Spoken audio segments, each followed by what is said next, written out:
Can you predict what will come in 100 years? Can you see beyond the known dimensions of time and space into the unknown, Dimension X? The ridge stars spread 200 light years across space. To the passengers on the immigration spaceship from Earth, they appear to be pinpoints of light in the darkness. The men, women, and children slept in their bunks in the tiered dormitories, or sat reading the immigration folders that described the worlds of the ridge stars in glowing, rosy terms. Anne Travis stood before the vision port and searched for the spot of light which would be her new home.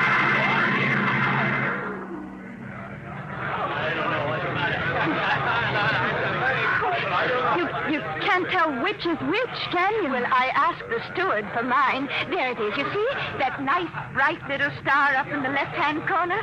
Oh, that one? Yes, Alka 3. I'm going to meet my son there. He sent for me. Harry always was a good son. I used to say to my husband just before he died, Harry is a good son.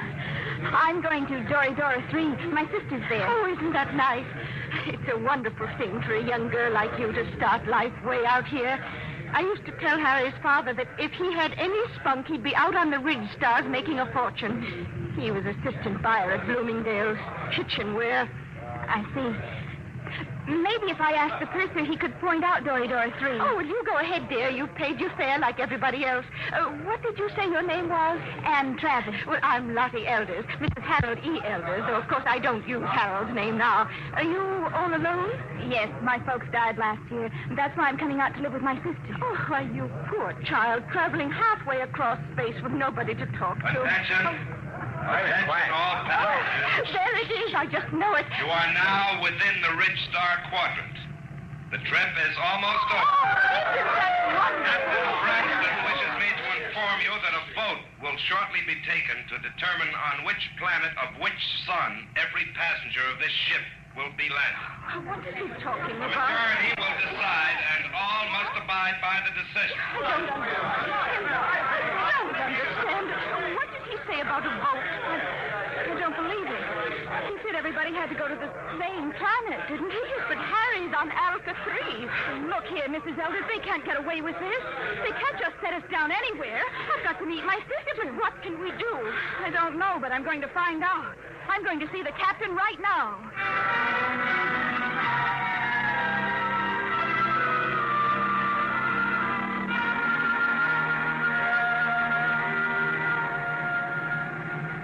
Landing manifest 12436. Cargo holds 1 through 12 at premium rate, including... I want to see the captain. Oh, look, I'm busy now. What kind of an outrage is this? I'm going to join my sister on Dora 3. That's where I bought my ticket for, and that's where I'm going. Vote or no vote. That's what you think, baby. I'll call you back, Jerry. I want to see the captain immediately. Do you hear? Yeah, sure, I hear. Perfect in both ears. What's the meaning of this? What are you people trying to get away with? We're not trying, sister. You're in space now, kid. We don't go by Earthside red tape. But my ticket... Oh, you can paste that in the scrapbook. That's all it's worth. Where you're going, kid, fortunes are made and lost every day. The rich stars are wide open, and what the big operators say goes. But my sister's waiting for me. Oh, she'll get tired. It's a game, kid, and you're in. The folder said you were encouraging immigration. Oh, sure. But all the improvements in Earthside working conditions in the past 50 years were to prevent wholesale immigration to the rich. That's why we have to cut the price of the tickets below cost to suck you immigrants out here. Why did you lie? Why won't you take us where we want to go? It's simple, kid. The only way to make a profit is to dump each shipload in one place. This cargo goes to Delphi, too. But the announcer said there was going to be a vote. Oh, sure. But we've got it rigged so Delphi, too, gets it.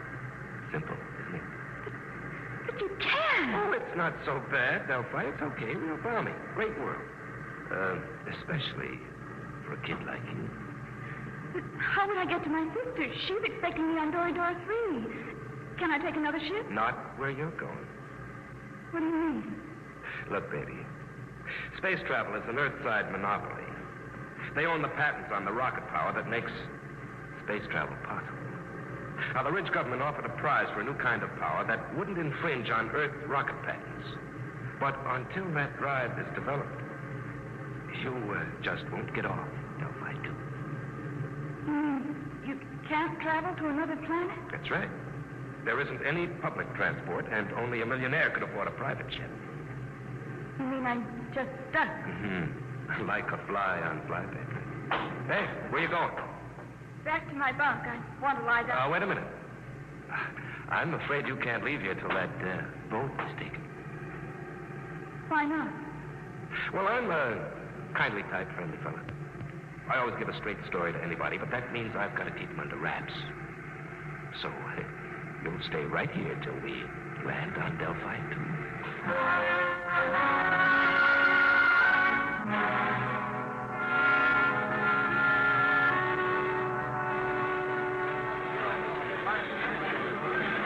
All immigrants who have not been cleared, please report to the inspector under the first letter of their last name.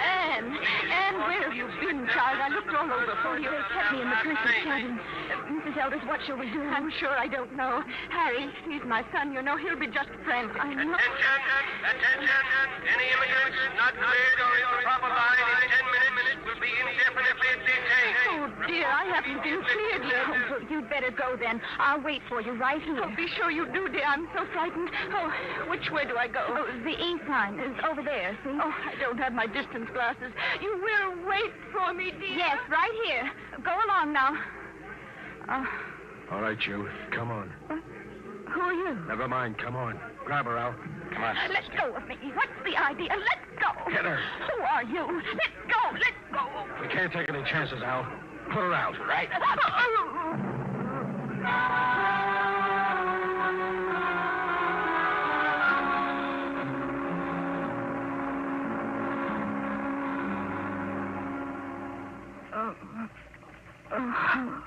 Come on, up.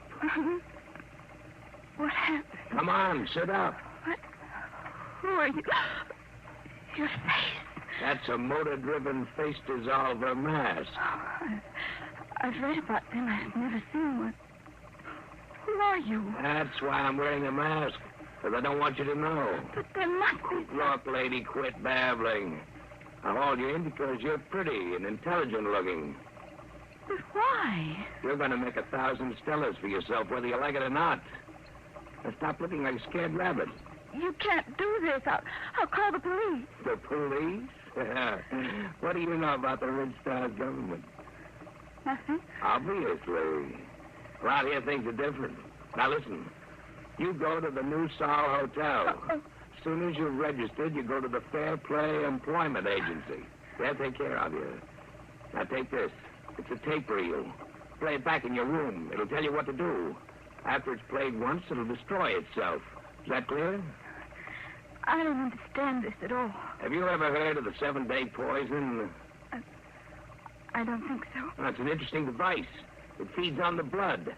On the 7th day, undergoes a chemical change, and... very easy to use. You just inject it like this. Oh. Yeah, it's all over. For 7 days.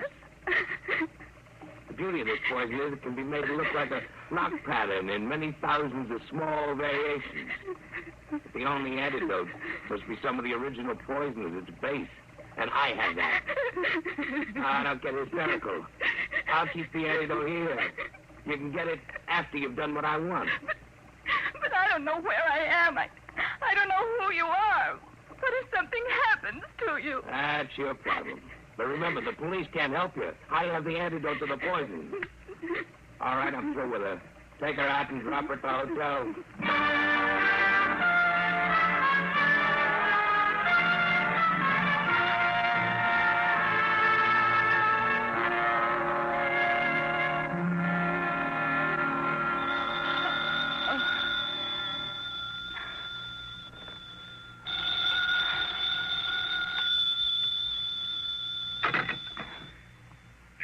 Room 2635.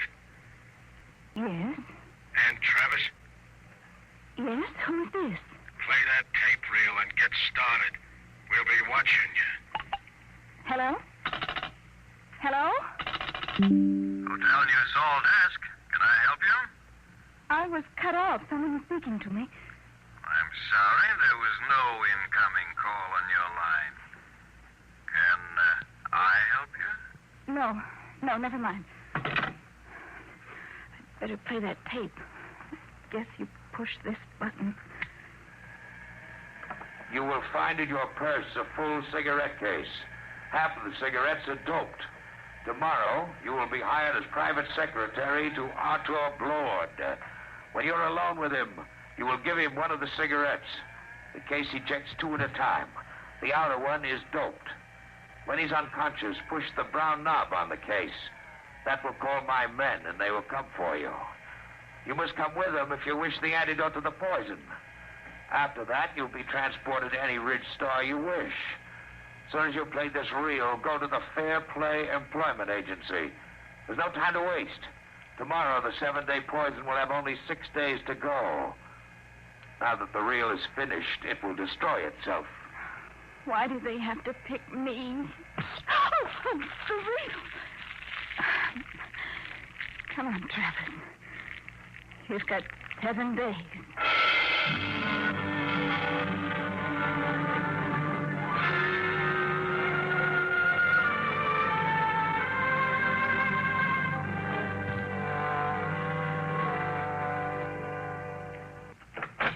Come in, Miss Travis. Well, everything seems in order.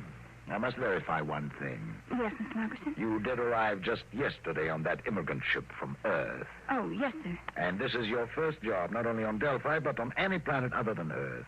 Yes, sir, that's right. We'll check that, of course. In the meantime, we can go up to see Mr. Blord. You'll be his private secretary. Just wait, please. Did you say... Did I say what? Never mind. Nothing. Have you heard of Arthur Blord before? Not exactly. You would if you'd been in the Ridge Stars longer. Amazing man. Amazing. We'll wait here for the elevator. He must be very important. Important? There are names out here that they've never heard of back on Earth, and the greatest name is Arthur Blord.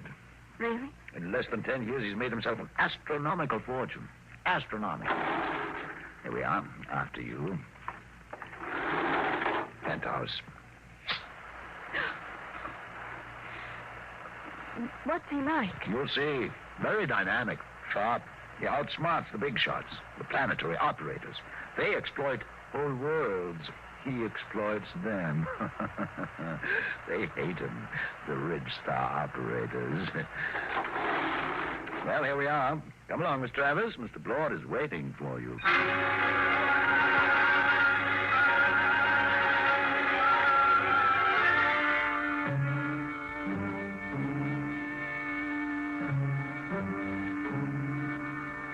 Mr. Blord, this is Ann Travis, her record and references. Not interested. You check them. Margerson, get out. Yes, Mr. Blord. Ready, Miss Travis? Yes, Mr. Blord. Take this dictation. Chromium field on Transom 4, value 100 billion stellars. Just plain slogging. Let somebody else do it. Tragona 7, Forest, all treasure wood, priceless. Dennis Carey, operator, hard, cruel, brilliant. Should be interesting.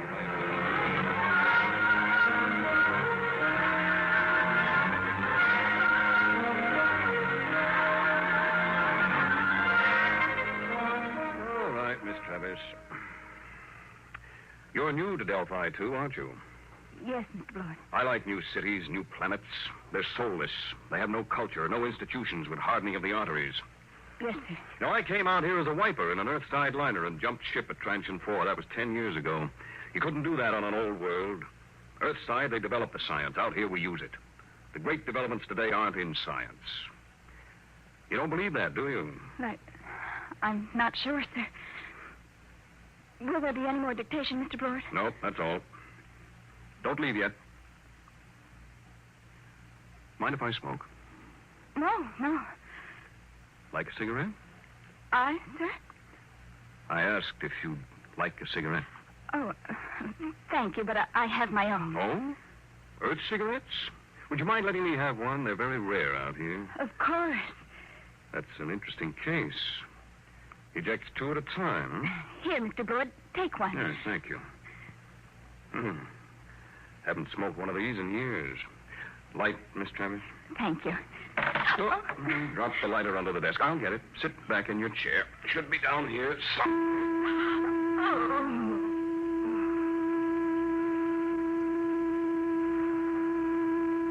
Miss Travis. Miss Travis.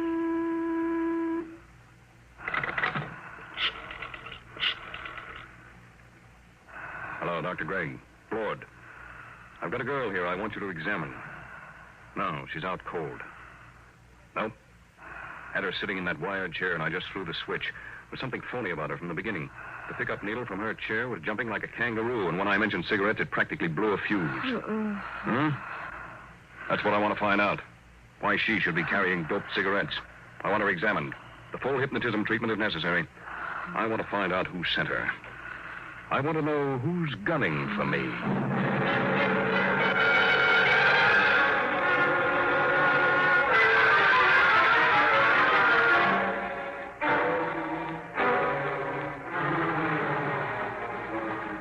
There you are, Blood. That's the best I can do, short of a full-length narco analysis. You sure about that 7-day poison? Absolutely. She's got less than 6 days. And she was right off the immigrant ship. This is the first time I've had a plant. Somebody found out I hire them fresh from Earth. I've got her memory track on that face dissolver mask. It was Delaney. I thought so. But he isn't working alone. It's that gang working for the prize on the new space drive. I got into the competition 2 weeks ago, and I guess they're afraid of losing the money they've put into research. What about this kid? She's got 6 days to live, and I wouldn't take any bets that they try to save her if she doesn't deliver the goods. They wouldn't even save her if she did. Delaney wouldn't want witnesses. Doc, set everything up the way it was before she went under. What are you going to do? I'm going to let them take me. Wait a minute. They're liable. I know what they're liable to do, Doc. You take care of the girl and leave the rest to me. Okay. It's your funeral. Maybe. Now, let's revive Miss Travis. You set up the projectors. Come on, hop to it.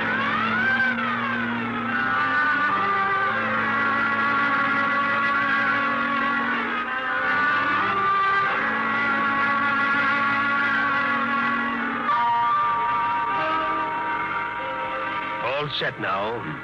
When you reverse the field, she'll come to, and she won't even know anything happened. You remember exactly what you were doing when you knocked her out? Sure. I was looking for the lighter under the table for that doped cigarette of hers. Well, I'll be going. Good luck, Artur. You'll need it. I'll be seeing you, Doc. All right, Miss Travis. Now let's take up where we left off. Oh, I felt faint for a minute. Did you find the lighter, Mr. Blore? Yes. Thank you. I haven't had a good drag on an Earth cigarette in years.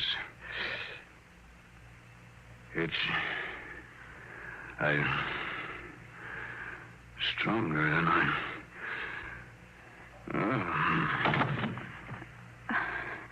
I've got to call those men now. Let's see the brown knob on the case.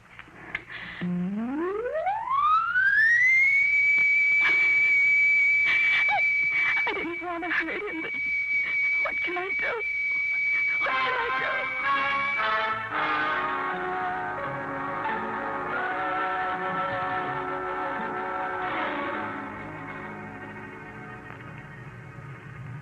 How's Blood, Hal? I'd like a light. This dame sure fixed him. Where are we going? What do you care? Tell her. In 6 days, it won't matter.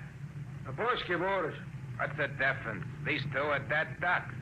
What do you mean? You think the boss will give you that antidote? He promised. Hal, he promised. Did he really? But did he give his scouts honor? You know, spit twice and cross his heart. Please, stop it. What will happen to him? Blood? Oh, you got me. Last 3 guys I brought over here ended up in the disposal unit. You mean they'll kill him? Wouldn't be surprised. Oh, no, they couldn't. They don't play for marbles out here in the rich stars.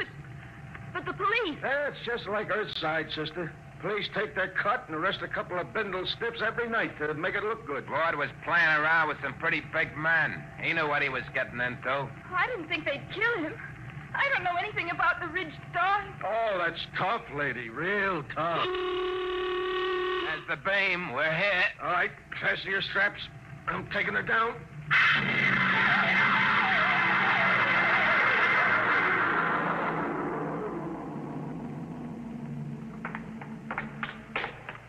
Where are we going? You're on Delphi 1. What is this place? A private estate. Very private. How you coming with Lord, Al? He's heavy. All right, we stop here. I gotta spring the voice lock. Combination 1-3 alibi Peter uranium. Repeat. These things never work. 1-3 alibi Peter uranium.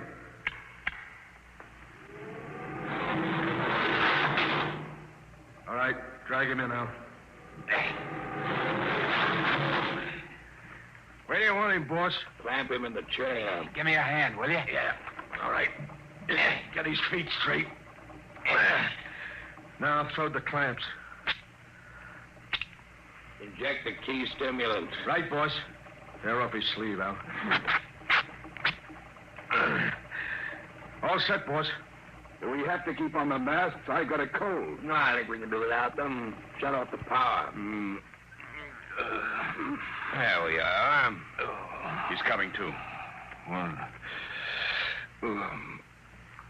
Delaney. What am I doing here? I think we can get down to business, Lord. We represent 90 companies. We've entered the Ridge government contest to develop a space drive that won't infringe on Earthside patents. Oh? Well, Delaney, I've got news for you. Unless one of you has a power drive that's 25% faster than an Earthside rocket, you're licked. What do you mean? You must know, Delaney, you said... Quiet. Can't you see he's trying to get us arguing? When I heard some of the low speed you boys were Shut using... up. All right. You have the floor, Delaney. 2 weeks ago, you entered the contest. We know your reputation. You can't afford a failure. Your whole financial structure is a bluff. We know you have the drive. Lord, you better save time. Tell us now. What does your space drive run on? Twisted rubber band. You'll force us to extremes, Lord. All right, take that girl out of here. No, let go of me. You can't kill him. I didn't know. You tricked me into getting in Get here. her out. Come on, sister. Let's go. Oh, all right. So you want to play rough?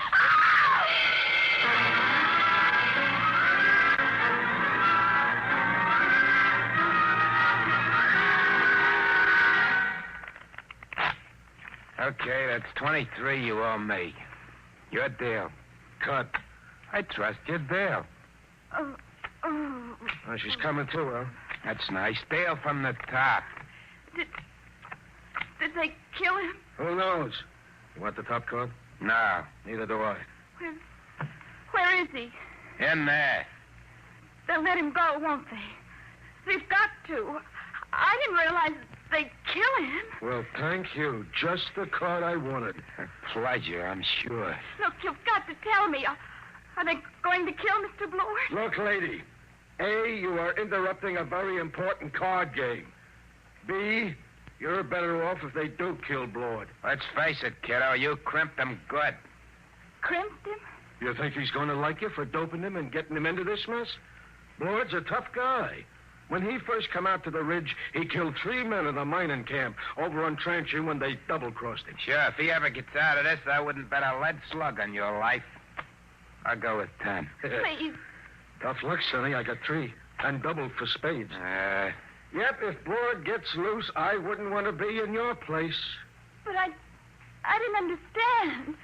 They tricked me. I don't think Blord will sympathize. Deal the cards, will you? Hold it. Lord, you're a crawling rat. I'm a realist, Delaney. He's alive. You got me. So I'll make a deal. Now, look. We form a joint stock company. Each of you signs over his patent rights to the new firm, and we split the shares. You hear that? You get my space drive. I get 25%. Delaney runs the new company. The whole deal to be publicized if you wish. Lord, when this gets out, it'll ruin you. They'll despise you when they find out how much dirt you've eaten. Well, I didn't have much choice, did I? All right. Now the other part of the deal. You got me here through a certain young lady. Now, we can dispose of her. No, I think I'd like to do that. I'll take her as part of my 25%. Any objections, Delaney? No, just be careful. Get rid of it clean. We don't want any mess left around for the Ridge government to find. What are you going to do with me? You promised Did me... I? Get rid of it, Blord. Only make it clean.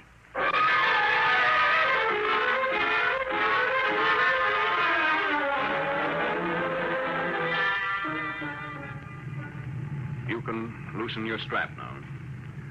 We're on automatic. Where are we going? Back to Delphi 2. I didn't understand what they were going to do. I know. I didn't realize. I'm sure you didn't. Miss Travis, What are you going to do? I'm going to pay you off. Let go of my arm. Let go. Oh, you- Let go of me! Shut up. What are you screaming about? Now hold still. This won't take a second. Just one small No, injection. No, don't. Let me go, please. Stop Please. Stop. There. Scratched my face like a cat. Will it take long What? for me to die? For you to... Stop it, please. Please, stop it. But it's funny. It's very funny. That was the antidote. The antidote? The 7-day poison Delaney gave you. I got it from him before we left.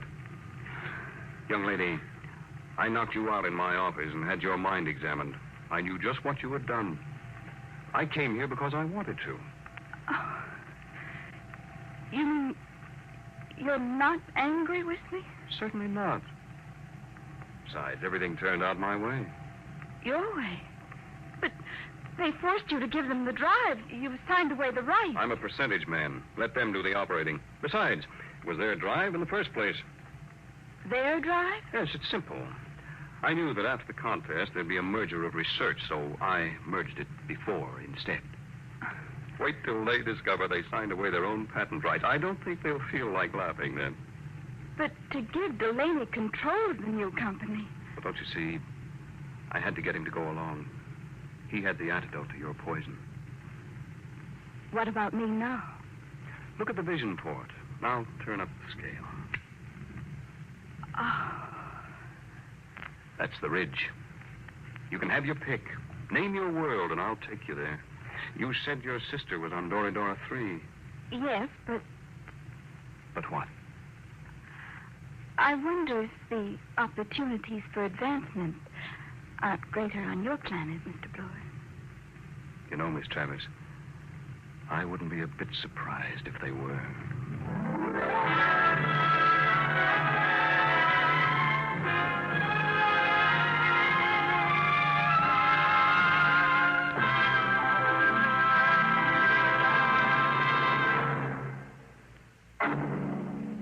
How would you like to live in a world no larger than a single gigantic rocket ship?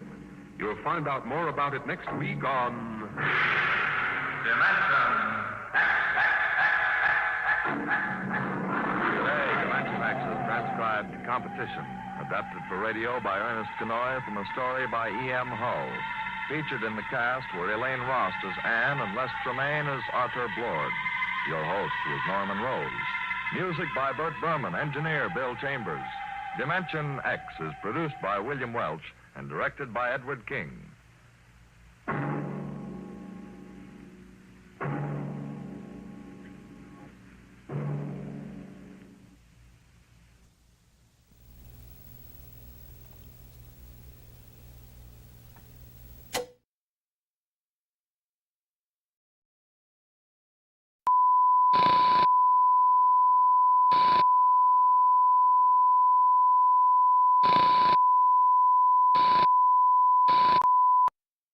Check, testing. Fuck it.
Buenos dias. Good morning, everyone. How are you today? Oh my goodness, my little funny cam isn't on here this morning. I got a funny button. I got a funny button. And it's a button that's funny. Oh yeah. Except it don't come on. Hello? Hello? Technical difficulties. Hello? Hello? Is this thing on? Good morning, Joey. If you're still there, good night. Good afternoon, good evening, and good night. We'll talk at you again on the flip-flop, dude. Get some rest. Stupid camera. Come on, camera. Come on. Go ahead.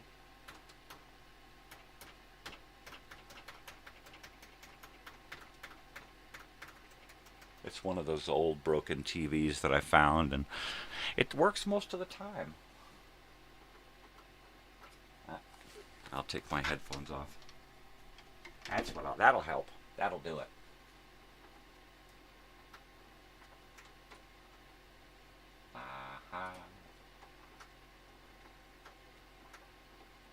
So how's everybody doing out there while I'm screwing around with my TV?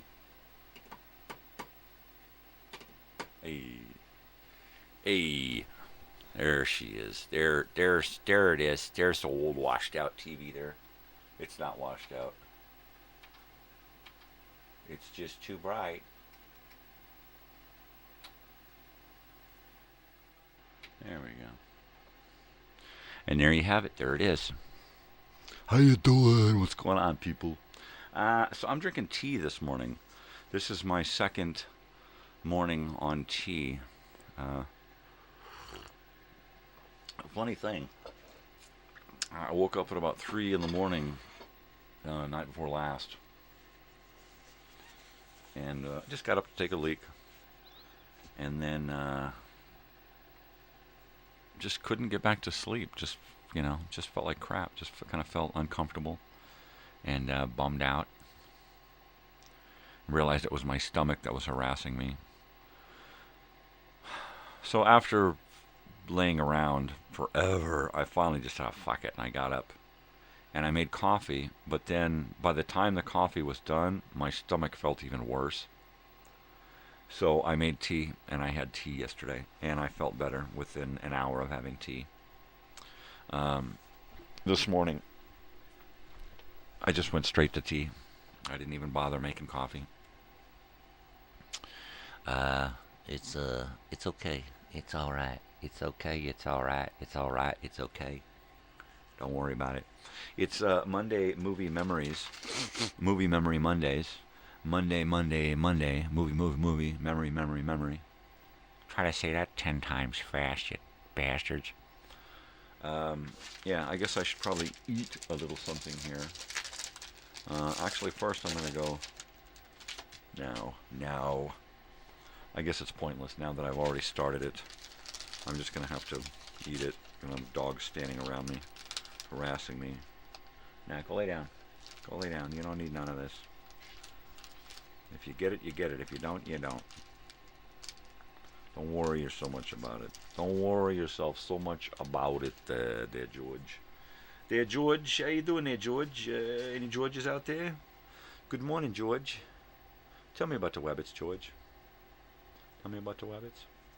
There's a good movie. I never read the book, but I love the movie. There's a John Steinbeck. Of Mice and Men. It's a great... The one I'm referring to is the 1990s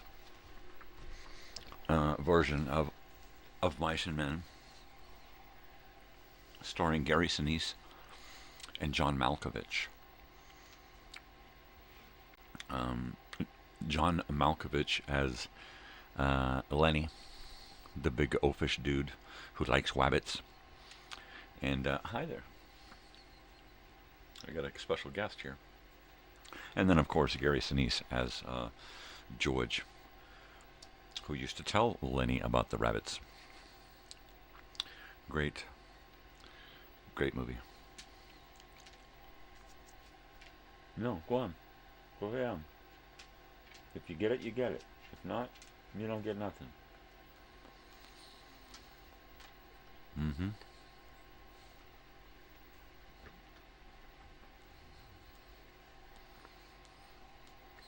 That's my boy. Would you go lay down? Forget it. Staring at me ain't gonna get it. Nope. Well, alone again naturally. That's me in the morning. Hanging out alone.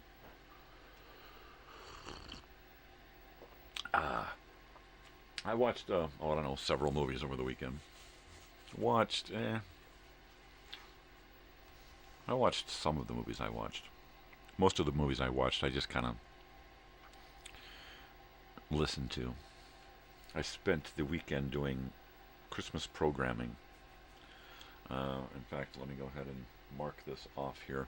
I finished the Video Time Machine last night and uploaded it with minimal issues. Nothing dramatic. Only one thing blocked in Russia. So my Video Time Machine is good to go for Christmas evening. That's right, it's a Christmas evening show. Usually it's on Fridays, but when there's a holiday, I'll usually move it to the holiday. Because it's fun to make a holiday version of Video Time Machine. And this one was good. 2 hours.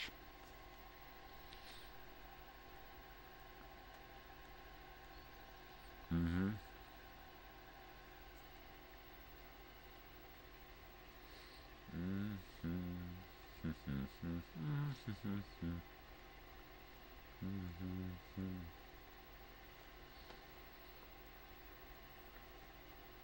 Oh yeah.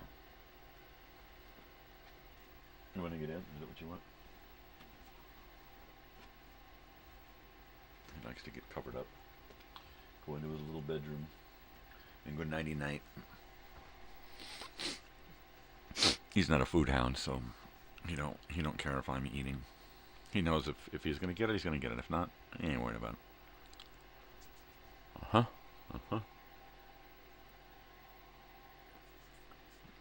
You can see Ace, the holiday chicken, is still here, just hanging on. Everything is still Vienna, Vienna. It's going to be all about Vienna, Vienna for a while.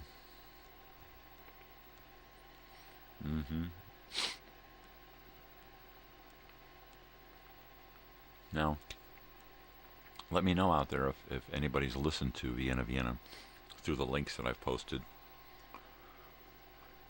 Wow, great stuff.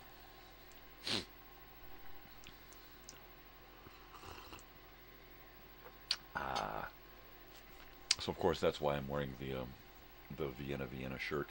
My wife washed it and got the chocolate stains out of it, which is very cool because I would have mucked it up. I'd have screwed it up permanently if I'd have washed it. If I'd have washed it, the stain would have gotten bigger. No shit. Or you'd pull it out of the wash and go, well, how the hell did that happen? Right? What the hell? Yeah, I think the last time I did laundry, the last 2 times I did laundry, I did my own stuff, and there was like a pen in one, and it just wrote all over my light shirts, right? I had to wash everything again. It was freaking horrible. It was bloody horrible. Bloody hell. Yeah, no, really, it was. It was just awful.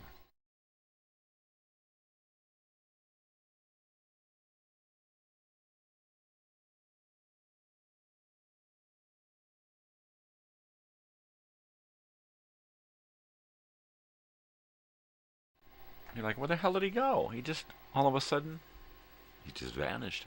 And he went silent. I had nose maintenance. Nasal maintenance required. Yeah.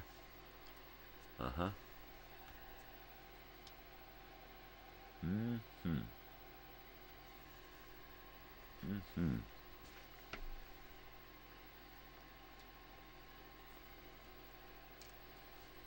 Mm-hmm. So I got a music video there.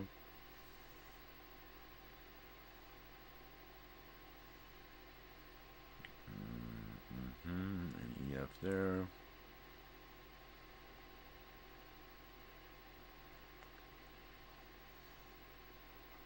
Mm-hmm. EF. Cartoon. EF.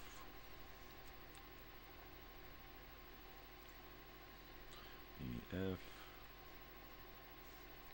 EF. So I got 2 music videos, 1 cartoon, 1, 2, 3, 4, 5 educational films, right? On this video time machine for Christmas.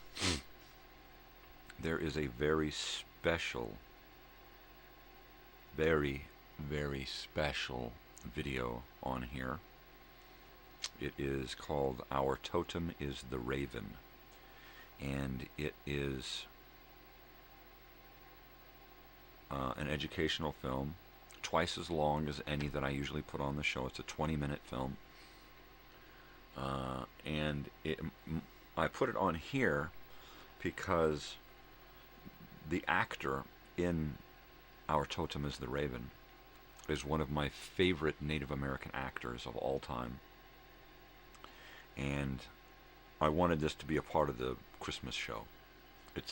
I could have put it on as Christmas programming, and I saw it and decided, you know what? I want Chief Dan George to be in my show. So, there you go. He is there. We got a lot of commercials. I think I've got like 3 commercial breaks. I've got a whole block of movie trailers. And once again, a Felix the Cat cartoon. I love me some Felix the Cat. He doubles for Darwin in this one.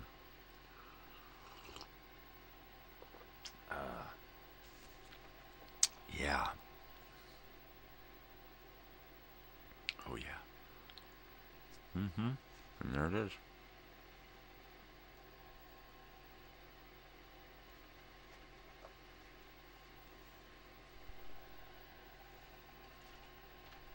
Mm-hmm. Well.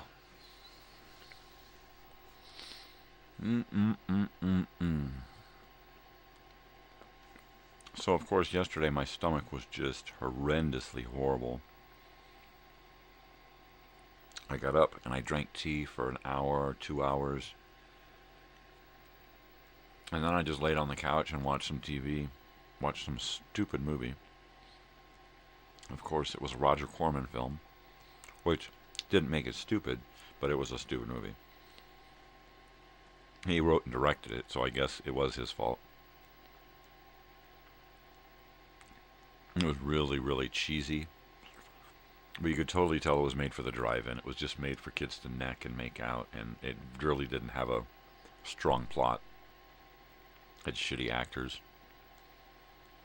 I mean, the names of the there were guys out on a boat who got kicked off of Cuba, and they got kicked out of Cuba. And when they did, they took some dictators with them, right? And it was just hilarious that they used these weird names. Colonel or General Cabeza Grande and Colonel something. It was really ridiculous. My wife was laughing. I passed out and I woke up. And my wife is still watching. I'm like, Kitty, you're not gonna turn this crap? And then I just I can't take it. I crawled back into bed. She took off to go do a few things and then let me know from my house, it's not so bad. Why don't you just take the day off? So she cleaned the house by herself. Thank you, dear. I'm horrible. And we've got houses to clean all day, or every week. Every day this week. We've got stuff to do because it's the holiday. So we've got a house up the street here that we've got to go do today. I'm hoping that I am going to have energy. I still have quite a few things to upload for Christmas. So therefore I haven't done crap past the last week of January as far as uploads. So I'm a little behind. This weekend, being not feeling well, having to work, and most especially the programming for Christmas is a lot of crap. I could have done some uploading last night, but I was right in the middle of doing all of this video time machine, and I finished it, and I just wanted to upload it and get the checks done. So it spent 3 hours last night uploading and getting checks. Oh, well, over 3 hours. And it seemed to have checked out okay. But now I've got February and March to upload. It's a good thing that I've decided to upload March, because it's going to be about a week or so into January before I'm going to have everything uploaded throughout March. So just trying to stay busy. Just trying to keep busy. Cheers.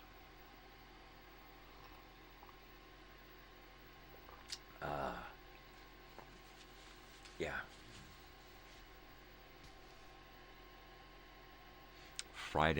Saturday, that's it. Saturday we're going to Pappy and Harriet's again to see Big Sandy and his Fly Right Boys again. I'm looking to maybe get a poster printed out, because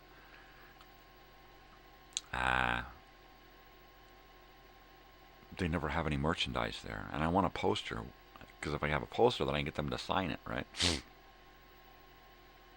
So I'm gonna see about getting a poster printed of the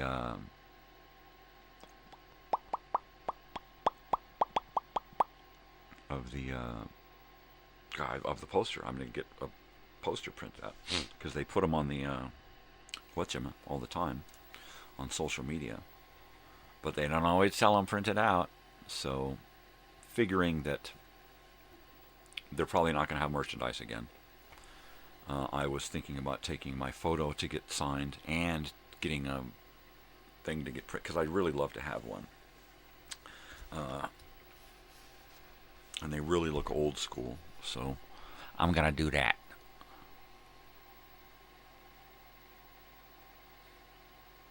Maybe I'll dig up the last one and have him sign both, because I was at that one too. That's probably a good idea there, George. That's a good idea there, George. Yeah.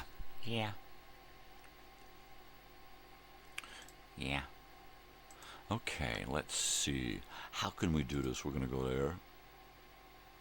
Now, I know I've probably got it in a file somewhere, but I'm not going to search through files to find the last Big Sandy show from Pappy and Harriet's a couple of years ago, I believe. Yeah, couple of years, I believe.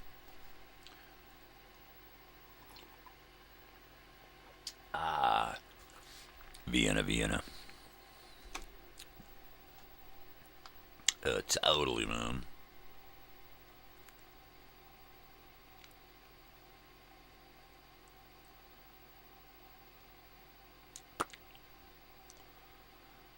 Am I gone? Okay, let's see. We're going to go here. And we're going to go to the Big Sandy and the Fly Right Boys. And we're going to go to Photos. Go to them there Photos. Wow. And it's a lot of posters. God, whoever does his artwork just has some great posters.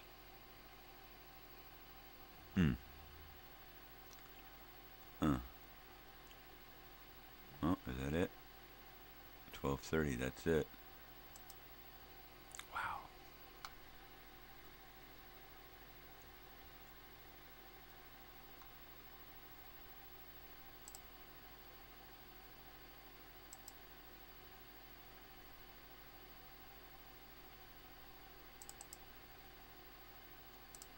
Come on now, don't dog me up here. Okay. Save image.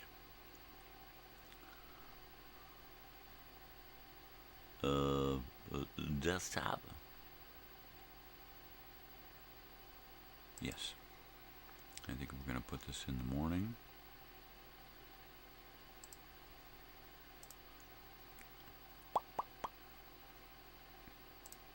Yeah, we'll put it there for now. And then, yeah. Now we're going to go to Messenger.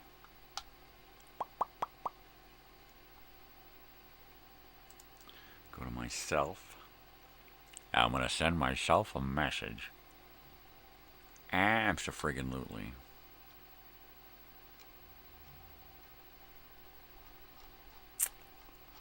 There we go.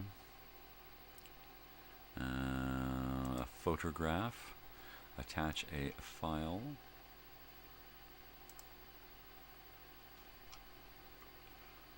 And there it is.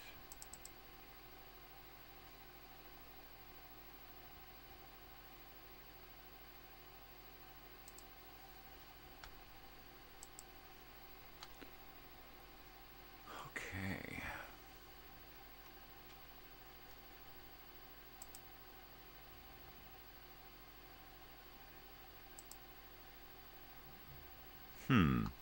Kimo Savvy.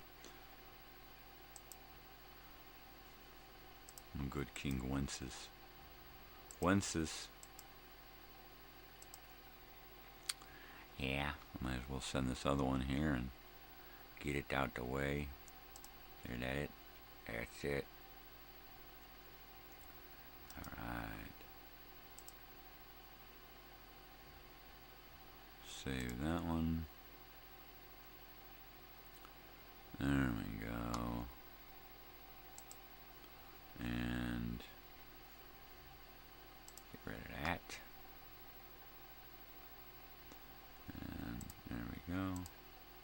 Attach another file.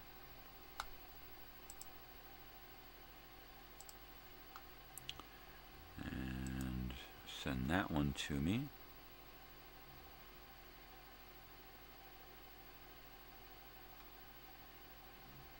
They're very similar. Photo is the same. Colors have changed.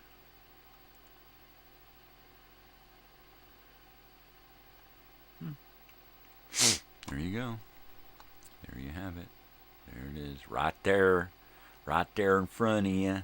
What's just smooshed up against your face. Nose is all squashed. That's it. That's it, sonny. Woo-hoo-hoo. That's by gum. Cracky. Alright. That's it, man. Game over, man. Game over.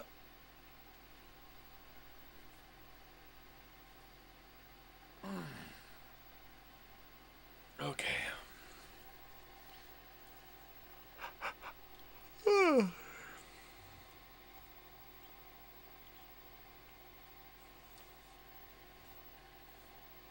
Totally.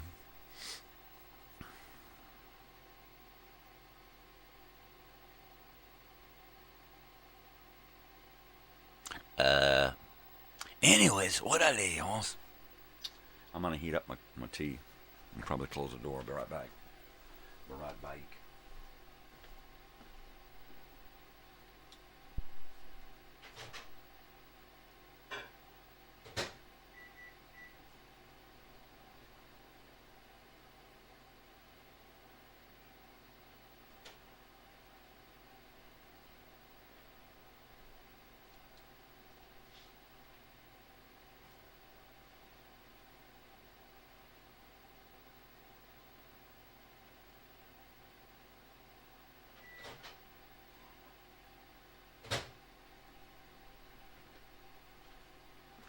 Totally. Sure. Vienna. Vienna, baby. It's all about Vienna. Yeah, I just can't get enough. Just can't get enough of that music, man. I dig me some new music. Well, I feel like doo-doo. I feel like crap. Oh, my tailbone hurts, too. I must have laid on it, or... I know sometimes I sleep sitting up, and I must have slept sitting up right on my tailbone, because it hurts like hell. Yeah, I went into bed last night and tried to sit up and go to sleep, and it was like, ow. So, I laid down. Which is a bummer, too, because I like to sit up when I'm going to sleep, because, well, when I first lay down, sometimes I cough a little bit. I smoked a lot of dope in my life. But I like to sit up because my dog Sam likes to cuddle with me. He likes to get into bed and cuddle with me before I go to bed. So the longer I stay up, and he thinks that I'm awake, the longer he'll stay with me. As soon as he thinks I'm going to bed, he goes over with the old lady because he knows I move too much in my sleep. So that was a bummer. We were cuddling, and as soon as I squashed down to go lay down, he's like, all right, I'm out. I'm gone. You move. Mom goes down for the count. She don't do nothing. She just sleeps. But me, no, I don't do that. I don't do that. I'm constantly moving all night long. All night long. I rarely get any real rest. How do you... No rest for the restless, right? That's the way it is, boss. Yeah, so I've been watching the documentary series Ancient Apocalypse on Netflix. It's really, really good. Really, really good. I mean, every time he comes to like a big conclusion, it's like, I've been saying that for years, right? Like for most of my life, I have wondered what the hell is in the Amazon, right? Like knowing full well that if there's guys, mainly the movies, right? In the movies, you see guys traipsing through the jungle, and then all of a sudden they cut the vines, and there's like fucking El Dorado right there. It's like they part the bushes, and there's a giant statue right in front of them, right? Yet from above, all you see is green. You don't see anything that even resembles structures. And they started using LiDAR on places in the Amazon that they haven't burned, because the places that they have burned have really revealed a lot of history. A lot of civilization has been there. That whole frickin' Amazon area was completely inhabited by people, 10,000 years ago. And it's said that in the 1500s, when an explorer came through, he saw a lot of people and a lot of villages and a lot of structures and a lot of shit going on.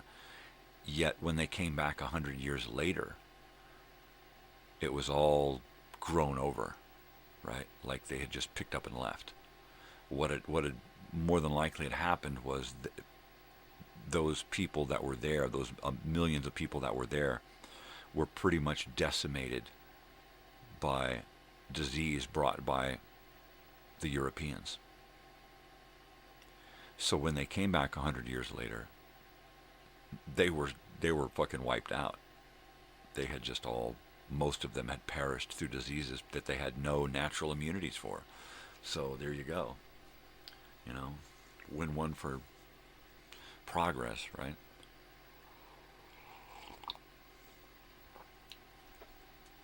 Very little survived of that period.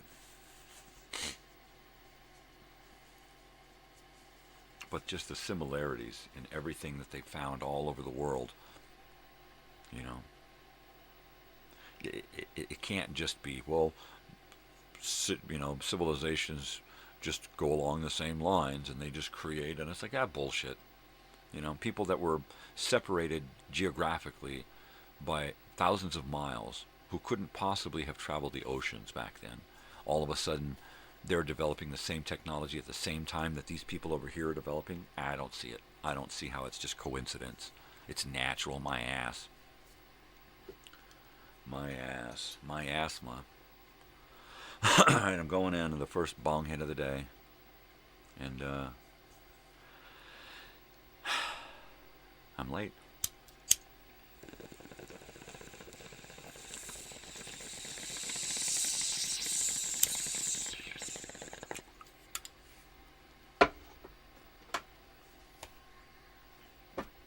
Actually, I'm going to have to get to the pot shop today or tomorrow, because they'll probably be closed Christmas and possibly longer. And I hate to run out, but I am going to have to get some more of this and some more of those edibles too. I've been eating some of my edibles, and mainly they're for when I get my teeth yanked out. I can eat those edibles and still keep an even keel as far as my mental health. All right. Totally.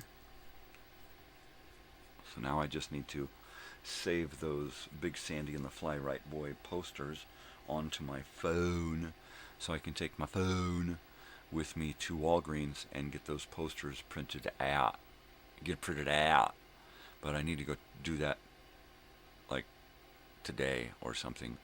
Yeah, I need to go out and get at least one printed. Mainly because,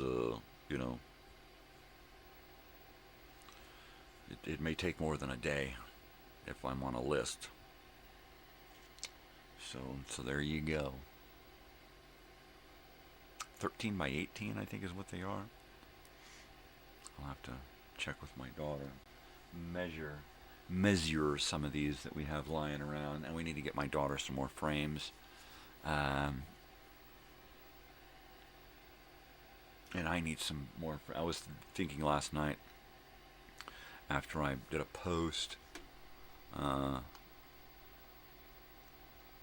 speakers.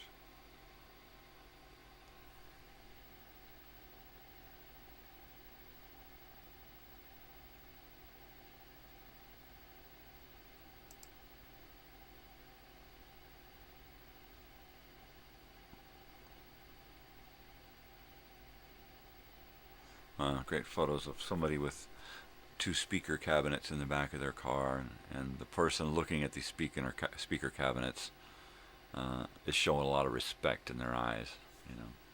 Old school tech, baby. Yeah, I'm telling you, absolutely. Last night before I went to sleep, I put on a Beneath the Planet of the Apes and watched that.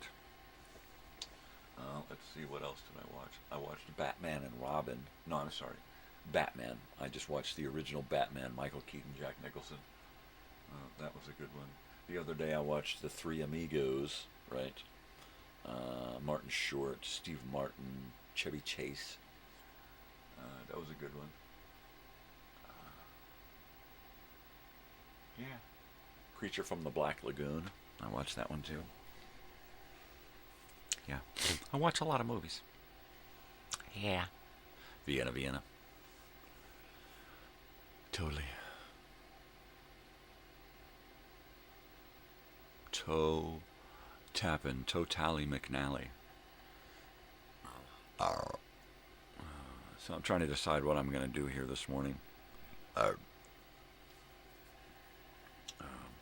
I've got 1, 2, 3, 4, 5 videos to upload, and that'll finish off Christmas Day's programming. And then I can get back into programming, normal programming, which is, I'm in the first week of February now. That's what I need to start programming. So as usual, I need to make sure I got the radio shows. I think I've got 3 weeks worth of radio shows together for the first 3 weeks. So now I just need 3 weeks worth of educational films.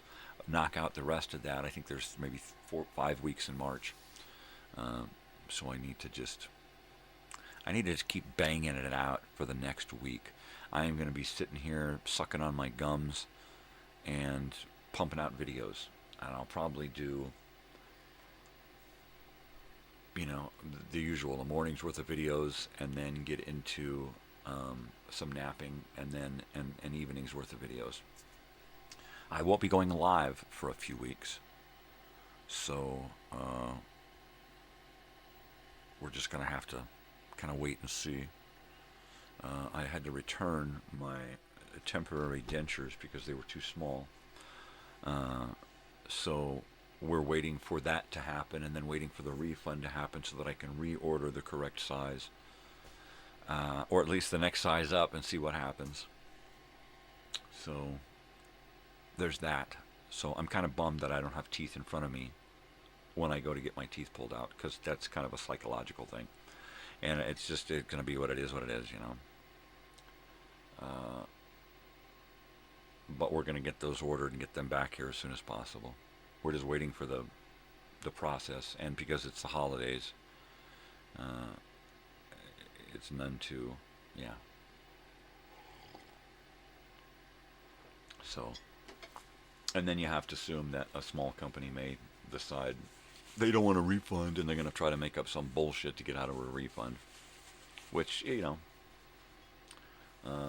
nowadays shouldn't happen, because companies can so easily be burned on the social media platforms that they don't usually do that kind of shit. So, and I can write a hell of a nasty review, and give me the tell me where I can write a nasty review, and I'm going to write a nasty review. So there you go. There you are. I'm going to break up some more dubage here, finish off my tea, and then just get really, really loaded. And I think I'll let that decide what I'm going to do. Am I going to get so loaded that I just want to sit in here and create stuff? Or do I want to get so loaded that I just want to pass out, right? I take a couple hours nap before I go clean a house at noon.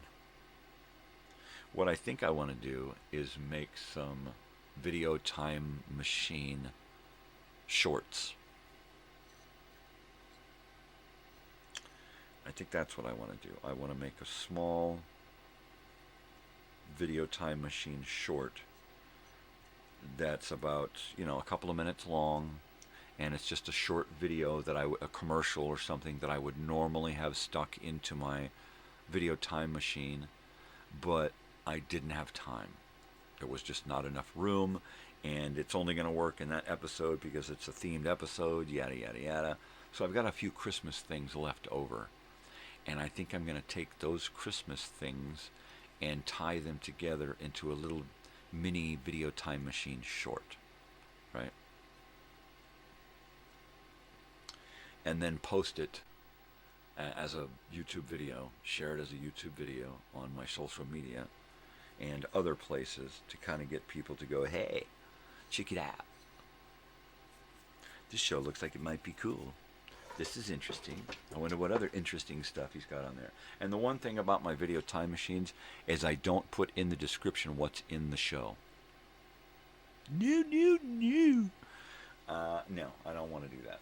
That is going to make people look at the description and not the show, right? Well, I don't want to watch that. I want to, fuck it. It doesn't look interesting. What do you mean it don't look interesting? Well, I read the description. It just don't look interesting. So, no. If you want to see what's in the show, you got to watch the show to understand. So I'm going to put together a little video time machine short. Something that has pretty much all of the elements of a video time machine episode, only on a smaller scale, right?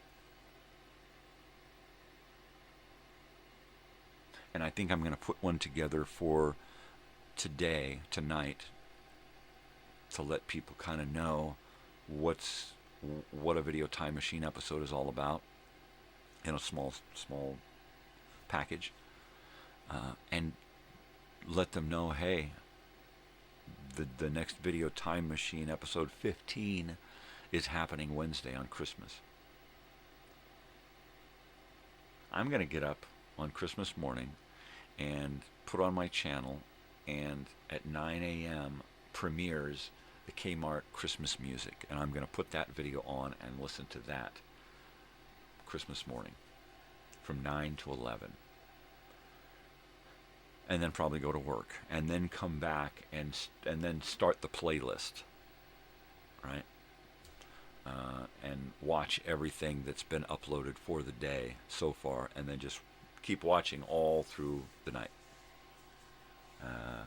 Because I put a lot of stuff on there that I want to see, you know. Video Time Machine especially. There's not enough time to watch all of this stuff, because the Video Time Machine at 5 o'clock is 2 hours long. That means at 7 o'clock you got to go back to see what started at 6 o'clock, and then 7, and then 8.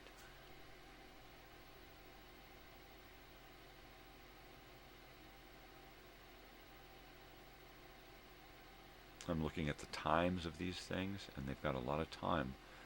I think the shortest one is like 10 minutes and 45 seconds. No, I'm sorry. 9 minutes and 45 seconds is the shortest video. The longest one is 49 minutes and 50 seconds. And then there's the 2-hour Kmart. So there's a lot of stuff. There is a lot of shit to watch. Stuff to listen to, right? It's Old Time Radio Wednesday. So not only do we have all the educational films, we've got 4 old time radio shows that day to listen to. 8 and 8:30, you know, we got Dimension X, and then whatever else is playing that, and then at noon there's 2 more, noon and noon 30. So, sheesh. Ah yeah. Happy holidays. Happy holidays. Totally. I'm glad Joey got my package in the mail there. That's cool. I sent him some records and record paraphernalia type stuff. You know, a fellow record collector. You know, it's the same kind of stuff I do for my daughter. Ooh, check this out. Here, take one of these and a bunch of these, some of those, and a little bit of this and a little bit of that. You know, so we'll see what he likes. It's totally cool. Totally. Oh, let's see. I need boxes. I need a flat rate box. And what I really need are some people in the... I grew up in Lake Elsinore to start buying some shirts, man. Donate some money for some shirts. I need to make a commercial, but... gosh, am I going to be able to do that? I should really write some voiceover and get that done before I don't have a voice. Right?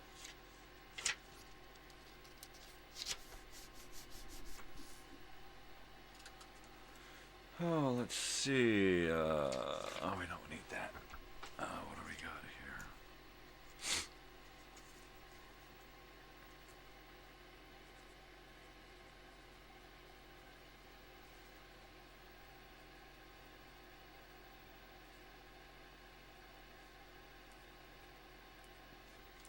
So basically I need to write some copy and then just do a bunch of stuff, ad-lib a bunch of stuff, just record a shitload of my voice and the reunion stuff. 2025, August 2025. You know, just record a bunch that I could just build some kind of something with it, you know, and then use text here and there where I failed to do some voiceover. So that'll work. That will work there. Well, yeah, baby. Absolutely.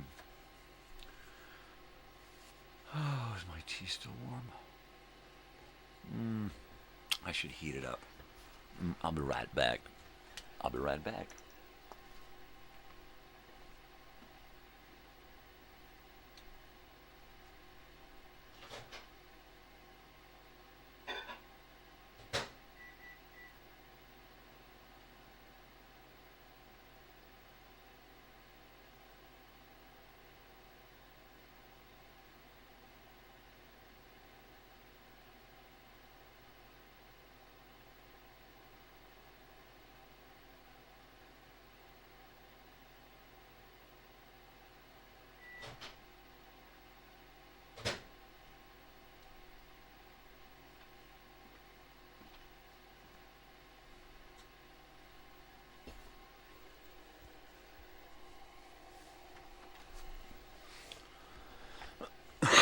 Yeah.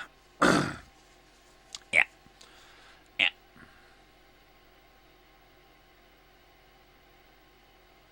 It really hurts my soul when I see a 24-year-old saying that he worked 14 hours last night.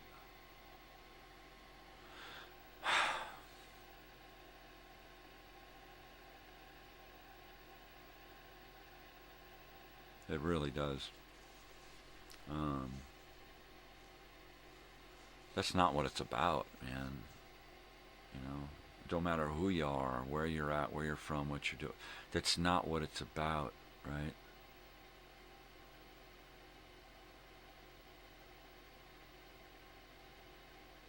It's not.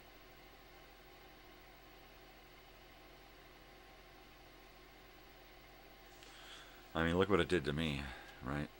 Worrying and working and worrying and paying and worrying and working, never getting ahead, never getting anything. You know, it was like, and it's like that for a lot of people. I'm not the only one, right? Most people have trouble just living from week to week, hand to mouth. I mean, it's people who we think are on it. I've got it all together, you know, their house is mortgaged, they owe on 3 cars, they got a kid in college, and they're paying on all of this shit, and they're barely making enough money to bring it in and hold it all together, you know. Lord knows they want to quit their job because they hate it, but they can't because they're just stuck, you know. I was stuck. I remember being stuck. Every day was just about trying to get caught up.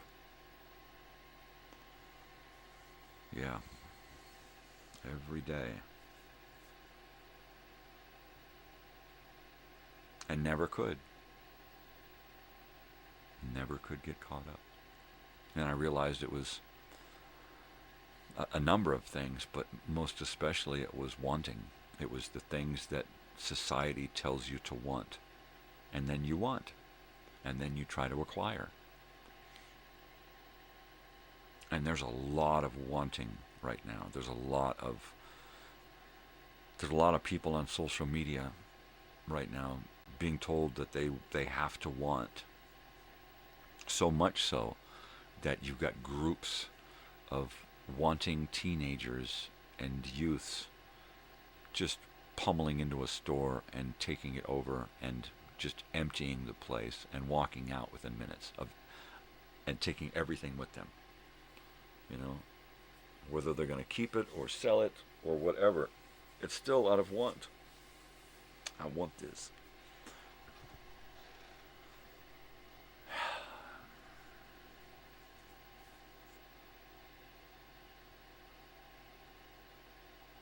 I've had to stuff food into my pants in a store before out of need. I need this. I need this pair of shoes. Not out of want. You don't feel guilty when it's out of want because you want it. I got it. I want it. When you need it and you take it because you have to and you feel guilty, that's a horrible feeling. Yeah. When I was in my 20s, man, I needed.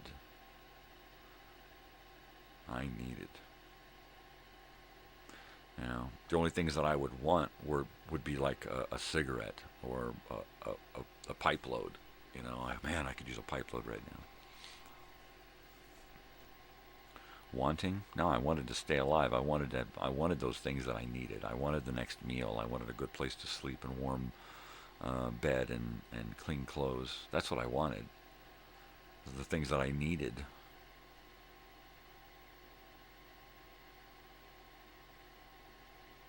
Just reflecting on my entire life has been one of struggle.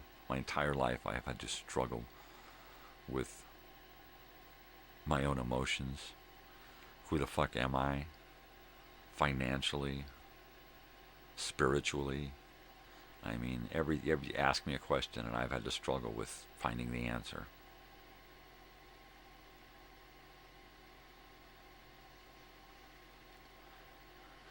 I just stop asking.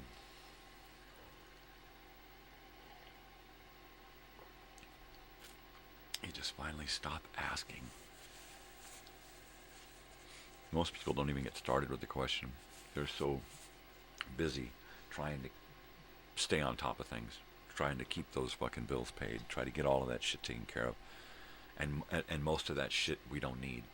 We don't need the huge house with the multi-freaking car garage filled to the brim with crap that we don't need, because the cars are parked out there and they're new. They should be in the garage. There's no room in the garage because the garage is filled with crap that we don't need. House is filled with crap. We don't even need the big giant house, but we got so much crap. And then you got those new cars sitting out there. You got to pay on those. You got to pay on. You've probably got stuff in the garage that's buried that you're still paying on that you don't even realize, right? Hey, are we still paying on the Xbox Gold for this Xbox here that we got buried in the garage? Do we still do a monthly payment on that thing? Because it's here, it's sitting, and I don't remember canceling the monthly. True story. I think I've got one out there that's still bringing it up, right? Because that's what we do. Buy shit that we don't need, and then we forget about it. Why do we forget about it? Because we never really needed it in the first place. Why do we sell it off at yard sales? Why does it sit in the garage? Why does it go in a drawer or back of a closet? Because we don't really need it. We just want it. We want it until we have it, and then what the fuck is that? Why did I get this? It was on sale.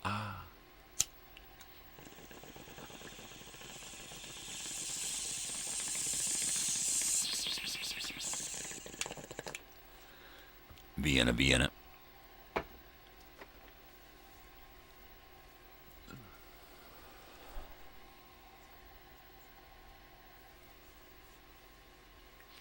I was just trying to think last night when I was lying in bed what it is on TV now that they're trying to sell me that I would actually buy.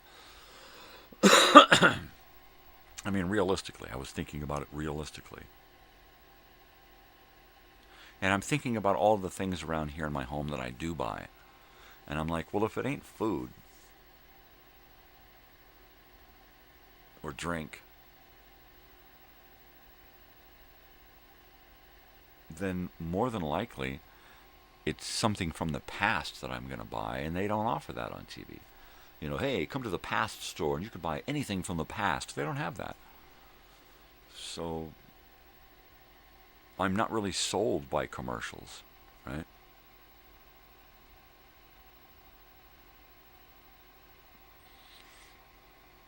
Because they're not selling anything that I want. A lot of people see the stuff that they're trying to sell, and that's what they want. They see it, so therefore now they want, ooh, I like that, I want that now.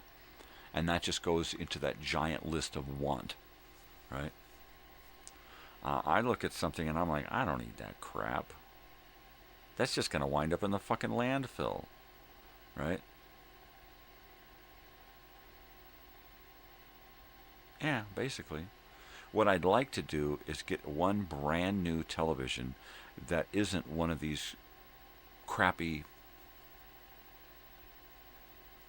shitty, no-name brand smart TVs, right? Yeah. because we wind up getting these, some of these smart TVs that we get are just fucking bogus. The one that we've got in here now. None of the other TVs do this, but this one does. You know, it just, you'll be watching something and the app will crash. And then it'll take forever to reboot. And then you get back there and then it takes forever just to navigate through the on-screen guide to find what you were watching and get back to what you were watching. And if it was a football game, it's fucking over by the time you get there. They just went into half. We have the whole quarter left. Yeah, but it took us that long to get back to the... It's fucking ridiculous, right? I don't watch sports, but you can see where I'm saying, you know. It's just a fucking bullshit. And I'm thinking, you know what? Back then it was, you push a button, pull a knob on a fucking TV. It took a few seconds to warm up. There was the picture. You click to the channel, and you're watching TV. And unless there was a thunderstorm or an act of God, you continue to watch your show.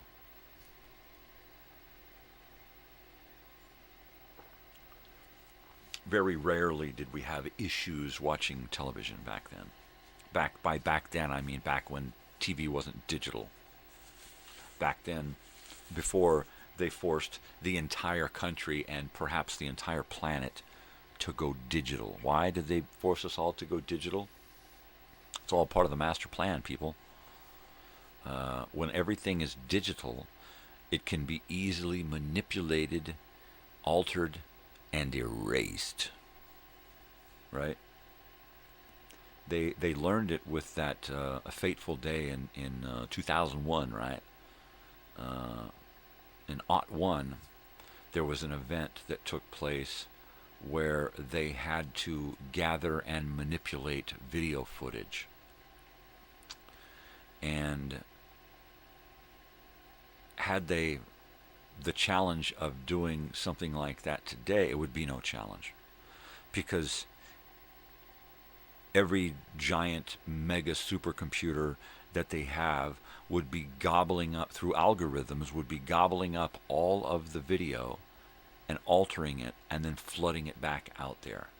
You upload a video, processing. Processing has never taken this long before. Processing is taking longer than usual. Please continue with what you were doing and your video will be available later and we'll notify you, right? And then the video comes out and you're like, that's not the video that oh my God, my video on my phone has been altered too. Why? Because they have the metadata and they can get into your phone and swap shit out. Hand of God, right? They can do this. They can do it. So therefore, you can't trust anything that you see. You can't just, it used to be, show me the video. It used to be, that was the answer. Show me the video. If you want to prove it, show me. Now you can't even do that. You show me the video and you're going, it looks real, but it's not. And you know that it's not real. Pretty soon, they're going to reach a point where you're going to look at the video and you're going to go, I don't know if it's real or not. And I'm at that point where I'm watching a video and I have no idea if it's a real video. Because they're getting that good at manipulating video. We get guys in third world countries who are living in huts with dirt floors, not wearing shoes their entire life, yet they're on a government-given laptop and they're just fucking banging out the fucking videos, right?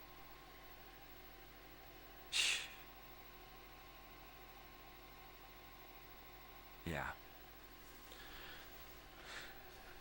And I was thinking also about the difference between born and raised in the Far East and born and raised in the Far West, right? So Southern California would be the Far West.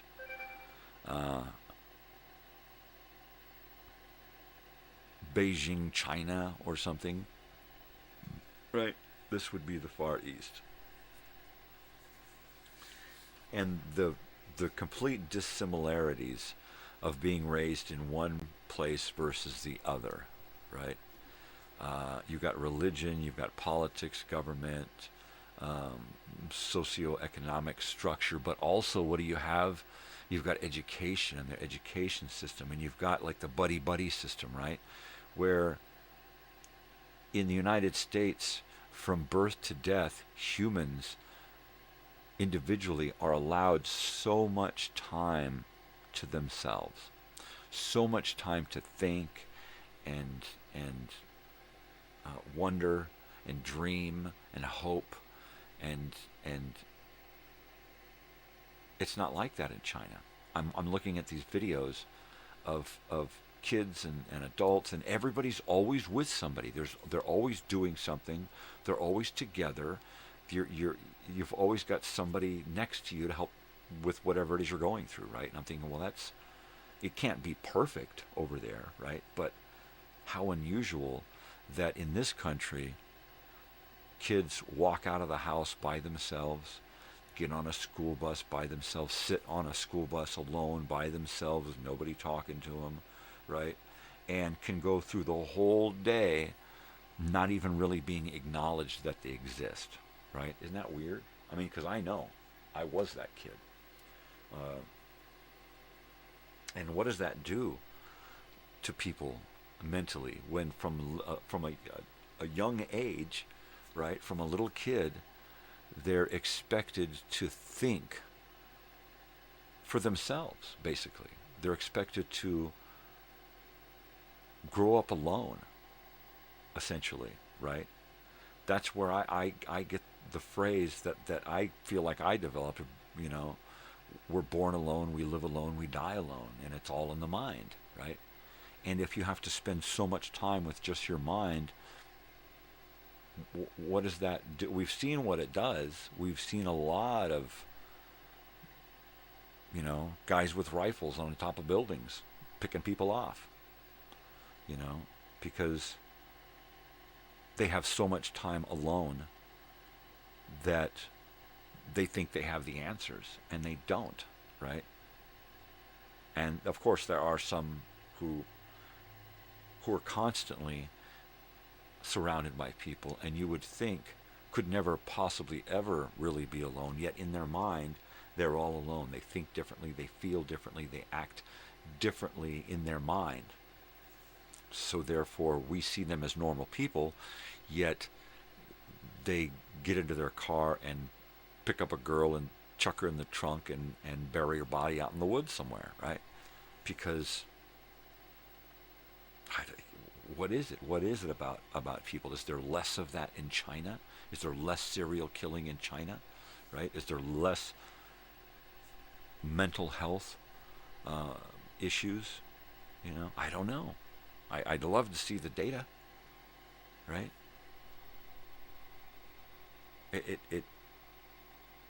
The things that Americans struggle with in this country, mentally and emotionally, psychologically, however you want to put it, I would say that most of these things are brought about by our way of life, by the way we live, what we surround ourselves with, the media especially, all of the bullshit that's in the stories of the entertainment that we watch, right? Because it's all manipulation on their part. They're trying to get us to think a way so that we'll buy something or act a certain way or vote, or however they're trying to get us. They're manipulating us through the media, through social media, through advertising. And it's just crazy, you know? And the more time you spend alone in your own mind, the more you go cuckoo. I know. I should be a fucking raving lunatic, nutcase, serial killer, assassin. So I should be. I mean, I have all the perfect makings of somebody who should just be a horrible person. And I had to make a conscious choice not to do that, not to go down that road, not to let these things affect me in such a way that it's going to change. I had to make conscious choices in order to not allow the world to change me into that fucking psychopath that that I should be. In all honesty, I should be a raving fucking lunatic. I don't know, serial killer, a hired assassin. You know, had I gone down the road that I was probably going to go down, at some point I did want to join the military, and I probably would have done something like sniper, right? There are a lot of things, there were a lot of forks in a lot of roads where I decided, nah, I don't want to do that. I don't want to, you know, but what if there's another parallel universe and there's another me who took all of those other choices, right? Who is that guy? Who the hell is that? I don't know. I don't want to know, right? I just don't want to fucking know. I don't.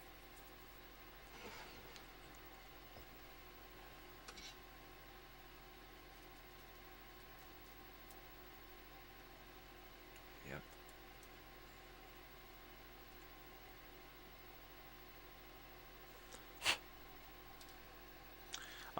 I feel like it's not like a Western thing, cuckoo, but it does definitely, I think it happens more here because, first of all, we're told that we're told to want so much, right? And then the other half of that is most of us can't afford even half of the things that we're told to want, right? And that creates tension in our brains and our emotions, right? And then we see other people with these things and we get jealous, right? Which leads to theft, right? Murder. I see it all the time. Barnaby Jones, Columbo, where somebody has something that somebody else wants and they just bump them off. Happens all the time. My wife watches those cold case files, right, where somebody's always bumping somebody off to get something that they have, right? Even if it's just a lame ass fucking chunk of money or something in their house, or their fucking monthly Social Security check, I mean, some stupid fucking shit. And the fact that people will do these things because they want, right? And they will, they'll kill out of want. They'll do all, I want that girl's body, so they rape. That's a form of want, It's just, ugh.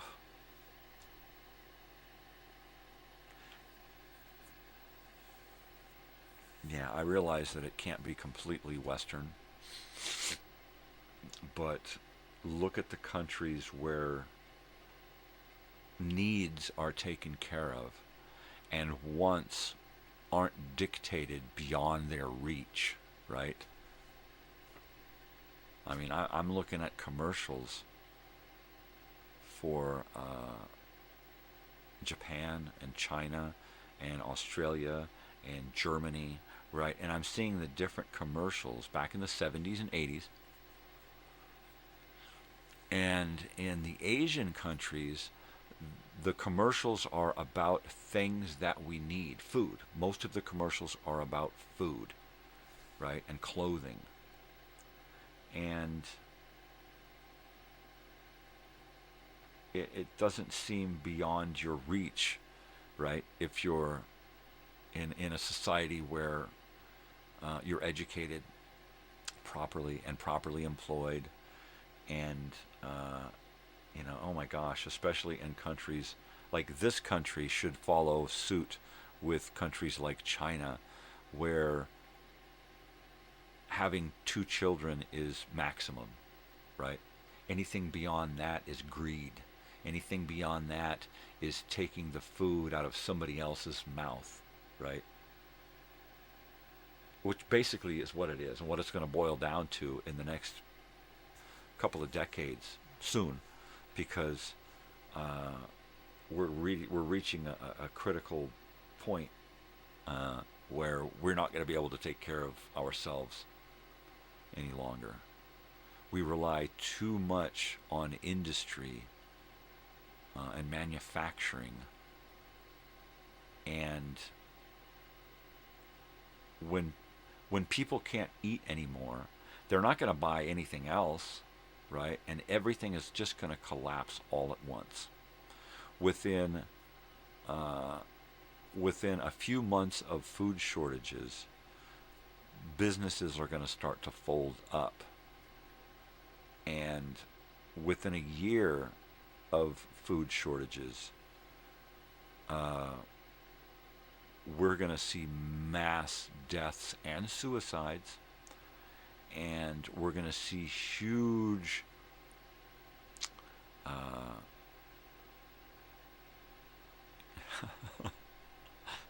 we're going to see huge revivals, religious revivals, you know, because when the shit hits the fan, those con artists come out with their hands up, or hands out, right? You see it all the time, you know. As soon as things get bad, here come the soothsayers, and here come the palm readers, and here come the sideshows, and the preachers, and I don't even think that is gonna help, and I don't think it's gonna work this time. I mean, they're gonna be roasting those sideshow preachers on a spit is what's gonna happen. You're going to get pockets of humanity that are going to want to survive, but they're going to be overrun by assholes and idiots who can't take care of themselves, so they're just going to take from others. It's going to get bad. It's going to get bad really quick. It's going to feel like overnight. Every day something crazy is going to fucking happen. And then what they'll do is they'll more than likely, when the shit hits the fan, they're going to unleash some kind of disease again, some kind of virus, because this was just a test. This last thing a couple of years back, that was just a test. They're going to unleash something that's going to take out not thousands or hundreds of thousands like we were supposed to think.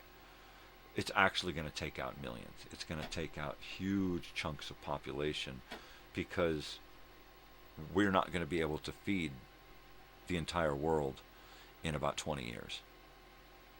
Right now, we can only feed about 2/3 of the world, and about 1/3 of the world goes fucking hungry. So imagine when the entire world is doing this. Dust bowls all over the continent. So many factors are coming into play. It's not just the environment. You know, it's not just Monsanto. It's not just the bees.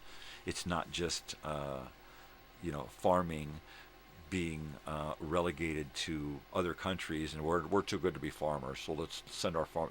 California used to produce most of the produce for the entire country, and now we don't do shit, right? We produce fucking almonds, for almond milk.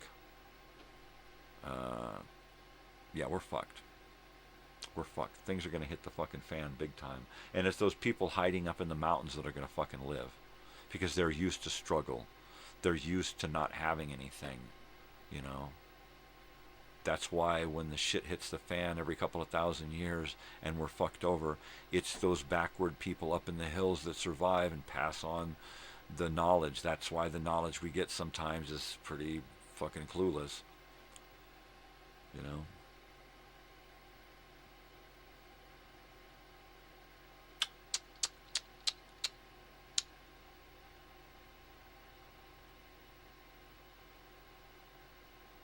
Anyway, good morning. It's after 6 a.m. I've been here for over an hour. And I have been talking a lot, because that's what I do. I turn the camera on and then I just can't shut up. I am drinking tea this morning. It's a bit of a stomach ache. I don't know why I worry. I'll be dead, What's it going to matter, right? You're born, you live, you die. You get whatever time in between That's what you get. You get what you get. Sam's on his back. He likes to stretch out. Go lay down. Go lay down. Go on, go lay down. All right, I'm going in. Cover me.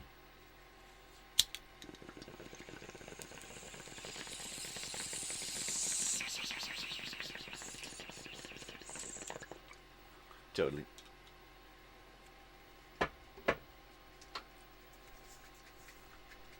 Yeah. Yeah. Yeah. Totally. Fucking hey. I'm so happy that I got that video time machine done, and I made it exactly 2 hours, and the copyright checks went through, and everything was great except for the one thing in there was like Russia, right? Blocked in Russia. And everything else, there were a bunch of stuff that had copyright, but the owner allows its use on YouTube. So I didn't have to mute anything or change anything. And it's 2 hours long. And I remembered to do a big thing at the end.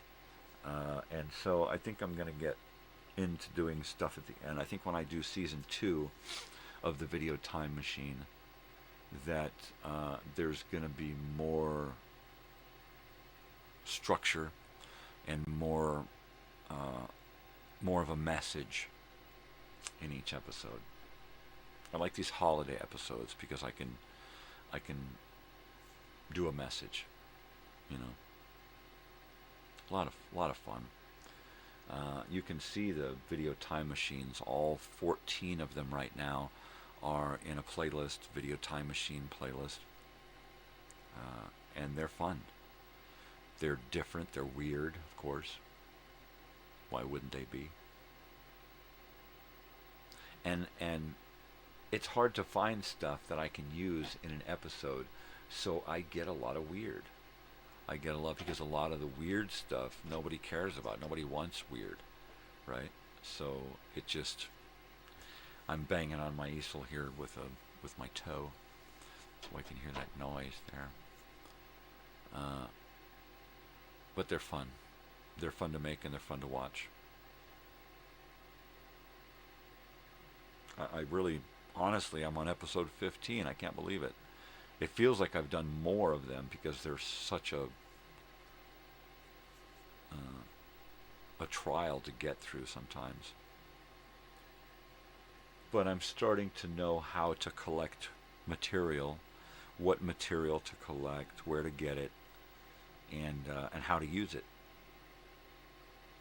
which is really going to help when I get into my new documentary phase, because I want to make some more documentaries, right?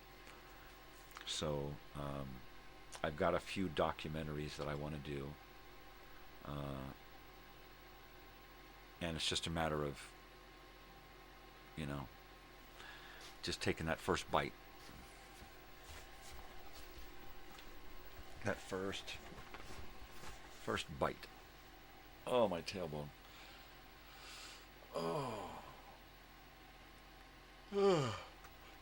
Vienna. Yeah, I'm telling you.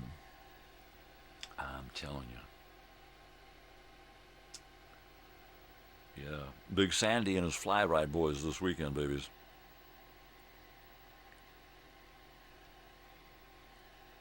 Fucking awesome sauce. Be taking the van. Be driving the van out there to do a little tailgate. Last time we took tamales. So we'll figure out what it is we're going to take to go out there. And we'll go hang out, do a little bit of tailgate, see if I can hear some warm-up, see if I can get an autograph and a photograph. It would be great to get an autograph and photograph during the day before everything, and then just go to the show and not have to bug him after the show, right? He's going through a lot of stuff, and I don't want to impose, I just don't get the opportunity to see this gentleman perform too often. Everything else he does is pretty far away, at least an hour away. And I try not to travel too much if I can help it. If the family needs me to travel, then I'm traveling. If I can avoid it for myself, I don't need to travel. I'm done with that shit. That being said, I may have to do some traveling in February. We have a dog, one of my father's dogs, that came to us, and she's got a lump on one of her breasts. It's a hard mass. So we've consulted with an intern vet, a family member. Thank you, Marilyn. And it's right now we're kind of in a watch and wait situation, and then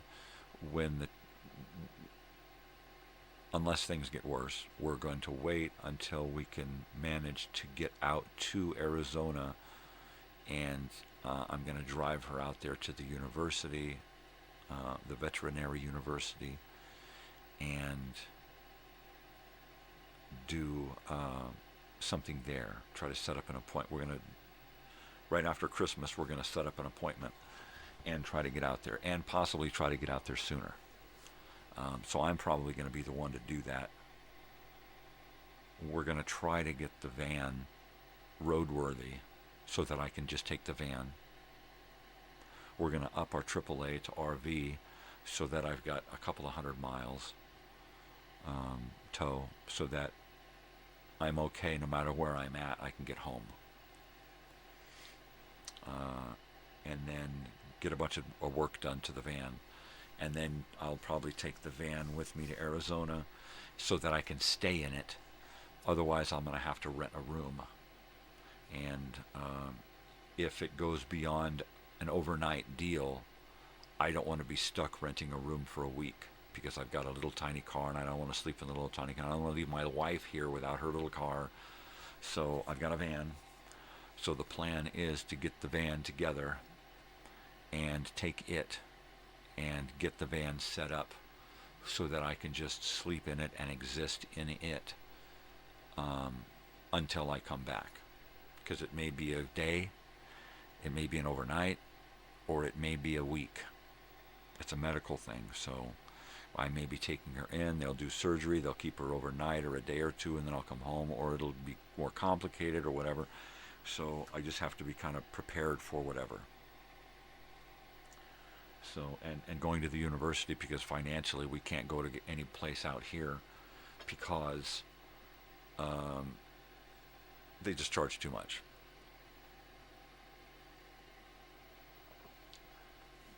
I mean, literally, I can go get a tooth pulled for like $300. It would cost me $3,000 to have one of my dog's teeth pulled from the vet out here, because they want to do the tests, they want to do this, they want to do that, they got to do all this bullshit, and they have a huge staff and building and stuff they got to pay for, so of course they got to, no, I can't do that. I realize that in some cases you need to pay a specialist, but even then, come on, $3,000. What are they going to make dentures? I get dentures, right, for less than $3,000.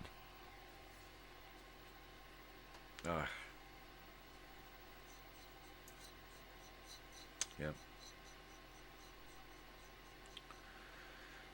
So there you go. But the upside is that I may actually get my van roadworthy enough to not only take to the reunion, but to actually take on a little bit of road trips. And this will be a road trip, because that's a lot of miles. So I'm going to get the mechanic over here, and we're going to go through the van piece by piece, right? We're going to replace the entire fuel system, everything except the fuel tank and the fuel lines. We're going to replace it all. the pump, the filter, and any inline filters, any sensors, any computer mods, any other little weird dillies, all the way through to the injectors, right? And get all of that shit replaced. And then we're going to take a look at the transmission and see what we can do to the transmission to make it a little, to make it feel better, right? Even if it means replacing the fucking transmission. At this point, I don't give a shit. Because at some point, I want to be able to sell this. Well, maybe not me, but I want my wife to be able to sell this van and get a decent price for it. And if it has any mechanical problems at all, people are going to talk you down, you know, and you're just going to wind up taking less than you want, less than you should, because it's got a little problem here and a little problem there. I don't want that. I want it to be, this thing runs fucking perfect, and we just got it painted too. That's what I want, so that I can put a nice price tag on it and drive it around. And if somebody says, "Woo, I'll take it," well then, fucking A, I just made, you know. But otherwise, no, fix it up and drive it. It's only got like 95,000 miles on it. It's a 2003 Dodge Ram van, 5.9 Magnum. It's a kick-ass fucking van. And it's the conversion. It's got all the seats, the leather seats all the way through it, all the lights and wood paneling and stuff. It's fucking beautiful. It's the van I wanted when I was a little kid. When my grandmother would show up in her van, I'd be like, oh, I want one of these, right? Yeah. That's like one of those lifelong wants that turned into a need when we needed another vehicle, and the lifelong want could fill that spot, right? Sure, it was a little excessive, way too much in gas, but we don't drive it all the time. There's no need to drive it all the time. We got it for a specific reason. So Dad could have a van. No, so that we could have a bigger vehicle. We needed a bigger vehicle. At some point, we might get another smaller vehicle because of my daughter. And that one will probably be an electric or a hybrid. But they're still not going to have my car is still going to have a smaller footprint than those fuckers, right? Because of the batteries. And usually electricity is produced by oil or gas or diesel or coal, right? The manufacturing process, the disposal of the batteries, yeah. I'm starting to get hungry.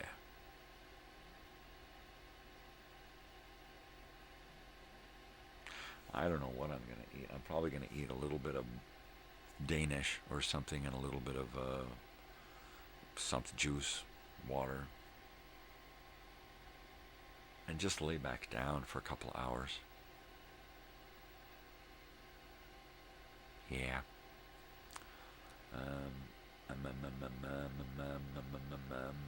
Yeah, I got to do some uploading. Got 5 videos to upload. 4 videos there. That's it.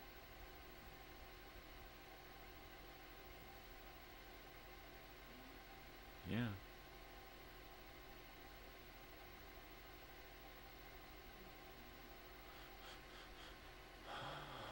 A 10-minute video, 2 half-hour videos, and then almost an hour-long video. So if I'm going to go lay down and go right back to sleep, I'll put on the hour-long video, upload that one, because that'll take a while.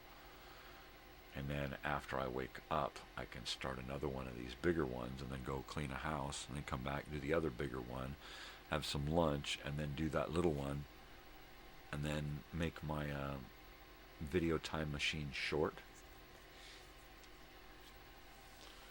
And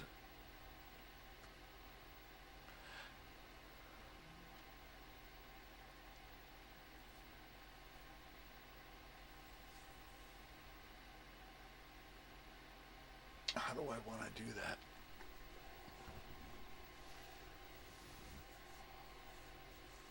I don't know. Last night I came up with a great graphic for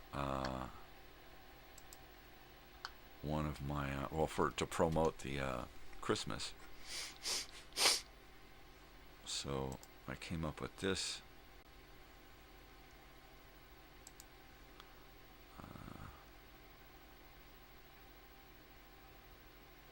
I think it's a cool graphic. Here it is on Facebook there.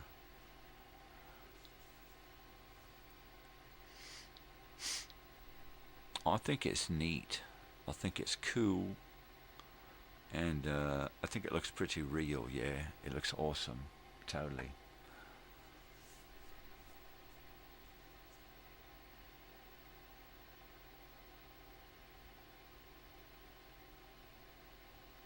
Yeah, it's really real, man. That's totally real. Hell yeah. So, man, I got so many things I need to do.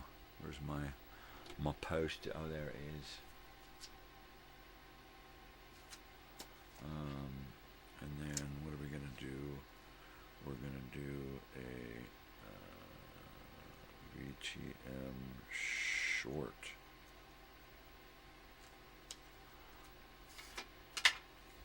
And I think what I'll do is I'll do a commercial and some blurb, and then some kind of other thing, a trailer, right? And then a little beginning and end. Kind of create a little 5-minute max, right? 5 to 8 minute short, because most of the video time machines are an hour to 2 hour long. So a little 5 to less than 10 minute video I'll consider a short. I'll want to use as short items as possible so that I can squeeze a bunch in. You know, rapid fire. Little rapid fire video time travel there. That'd be great. Totally.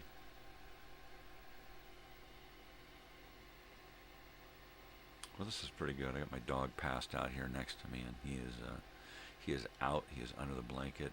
He's got his feet sticking up, hanging off.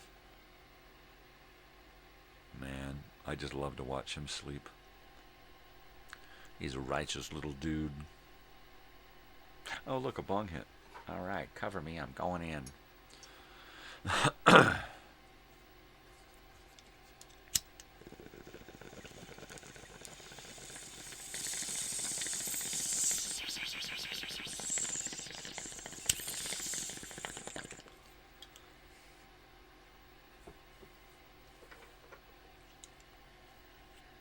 I guess we better go out today. Get something for Christmas dinner. We haven't gotten anything yet, so we'll have to go. Usually we do a ham because we can make that ham last about 3 or 4 meals, and we love to share it with the neighbor. So we'll probably get us a spiral honey baked ham, and yeah, baby. Do whatever we can do with that. Have a really nice big ham dinner, you know, on Christmas. And then, you know, I like split pea soup. My daughter loves ham and split pea soup. So we'll do that. Like ham and eggs the next day is always fun. Now my daughter's like, well, can we do Christmas Eve dinner and then so we can have ham and eggs the next day, right? That's my girl. So we'll make a decision there, which is cool. Because then the next day we can just take over a bunch of extra ham as well as dinner the night before.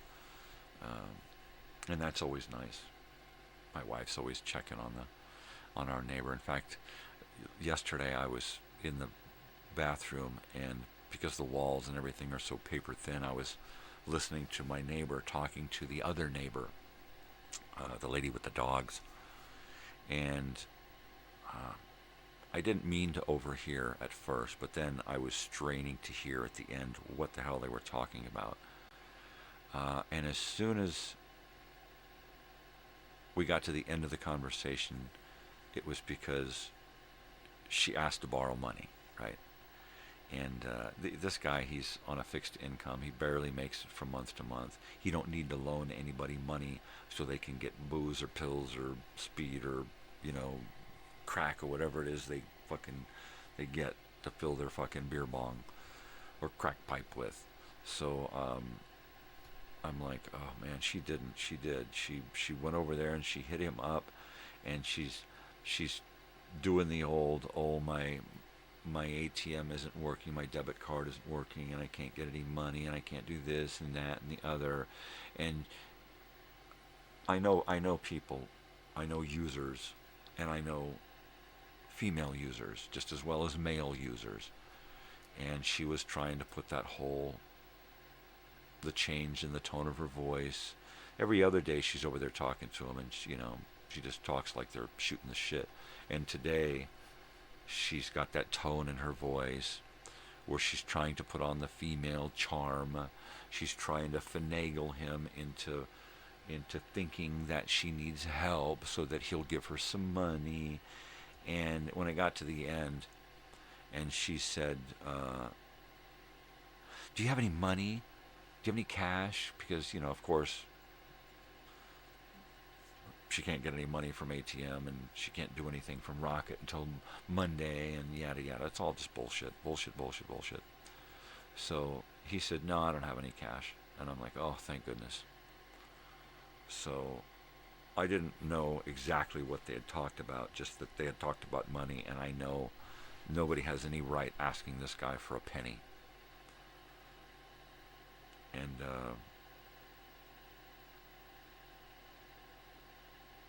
so I told my wife, I said, look, I think this lady, she's like, really? And my wife just loves this old guy, and she goes over and takes care of him. And she's like, when she calls him up, so how you doing? How's everything going? You eating good? Everything going on? So I see you had a visitor from our neighbor. You're not letting her have any money, are you? And she just, making sure that he knows. And then at the end, it's okay, well, if, what did you eat? And she made sure that he's been eating. And okay, well, I said, make sure that you tell him if he needs anything to call us. Anything at all, money, food, help, whatever. And I'm hoping he knows this by now, but she's like, don't give anybody your ATM information. Oh, she loves him so much. It's funny. It's great. It's great to take care of your neighbors and to care about them. And he knows that she cares. And that's really cool. You can hear it in his voice. You can see it in his face that he knows that she cares. Because he doesn't have too many people in his life that give a shit. I know. I recognize it in others when you have it in yourself. So my wife is one of those people that you want to have in your life. You want them to care about you. So, yeah, you could do a whole lot worse than to have my wife as your friend. A whole lot.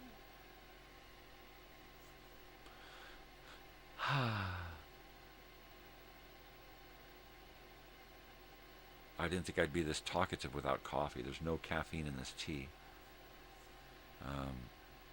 And I've had very little sleep. Very little. Yesterday I took a little bit of a nap. But I didn't want to stay down too long because I would have just... Yeah. I would have just stayed in bed a little too long and it would have hurt.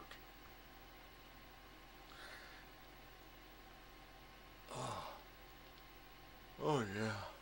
Oh yeah. Oh yeah. Yeah, Vienna, Vienna. It's all about Vienna, Vienna.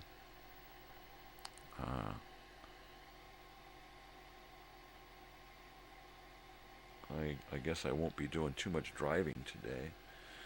We're just going up the street. Oh man, I think my wife's going somewhere after we clean this house. And that means we won't be going right to the store after.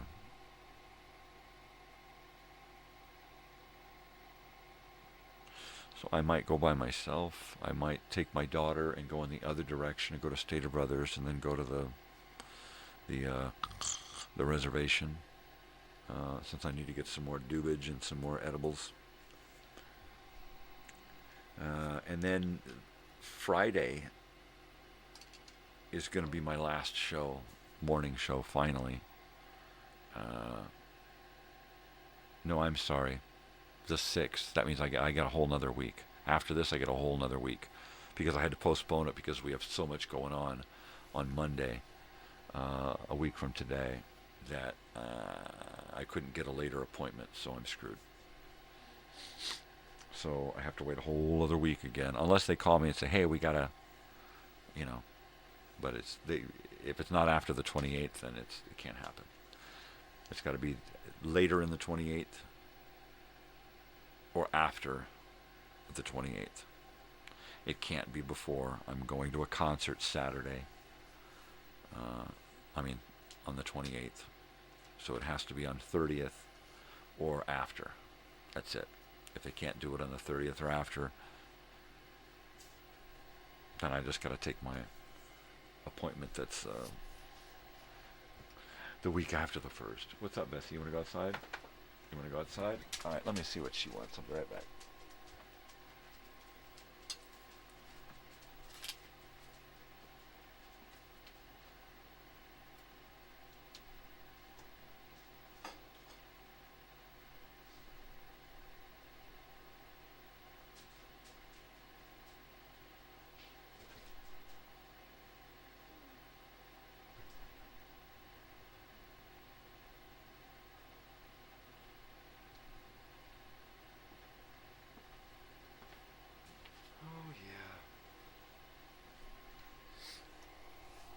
These are the things in my life.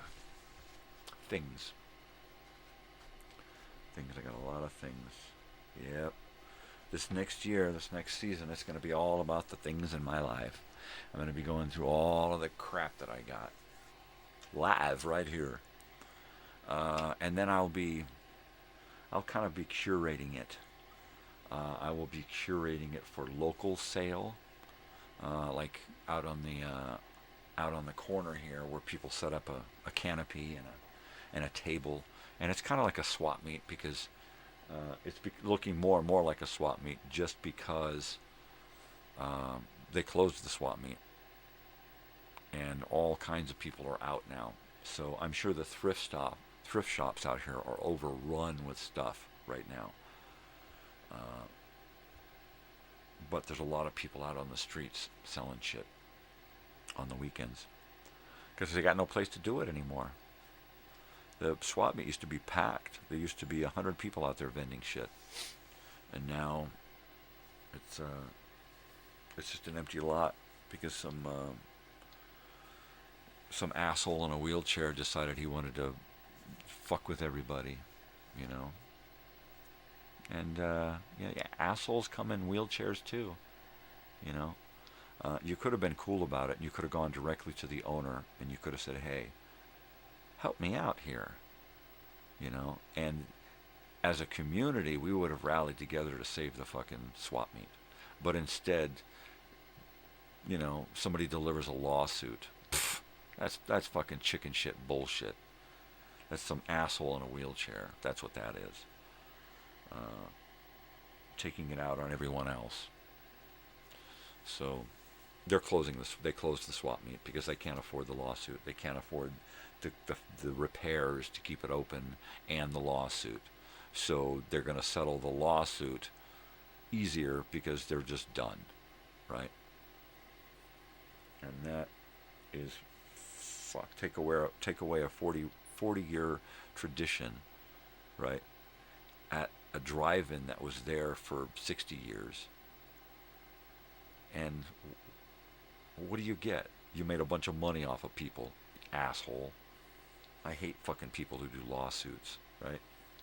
It makes me want to sue the fuck out of them.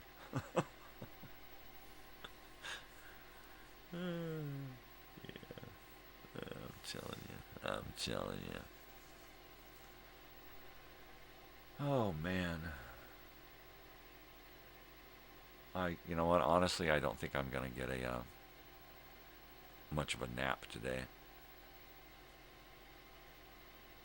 I've got plenty of time to upload the rest of Christmas, but I really would like to start this week and get a big chunk of February programmed, right? Really would. I really would. By the end of this month, I really would like to be 8 weeks out, right? God, that would be spectacular. That would be spectacular. Spectacular. Yeah.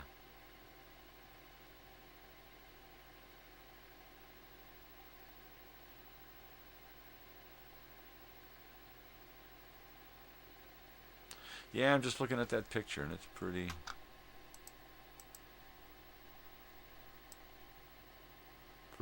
cool how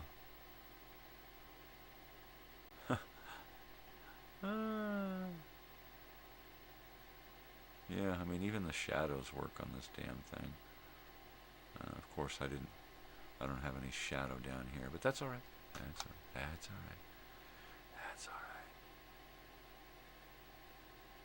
Yeah, that's pretty cool. I like it. It works. It's good enough.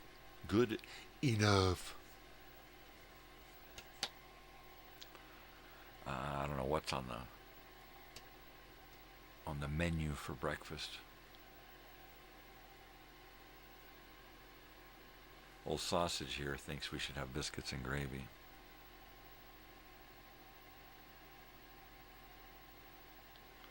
I tend to agree. Baby.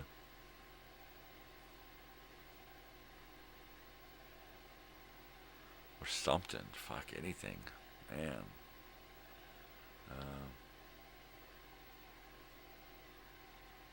I might go straight to lunch. Just have some soup. Right? Just have a little bit of Danish and go lay down for a couple hours and then get up and have some soup and bread. A little bit of that French bread and a little bit of that broccoli cheddar. Cheddar broccoli. Chocolate breader. That's good. That's good stuff there. Vienna. Yeah.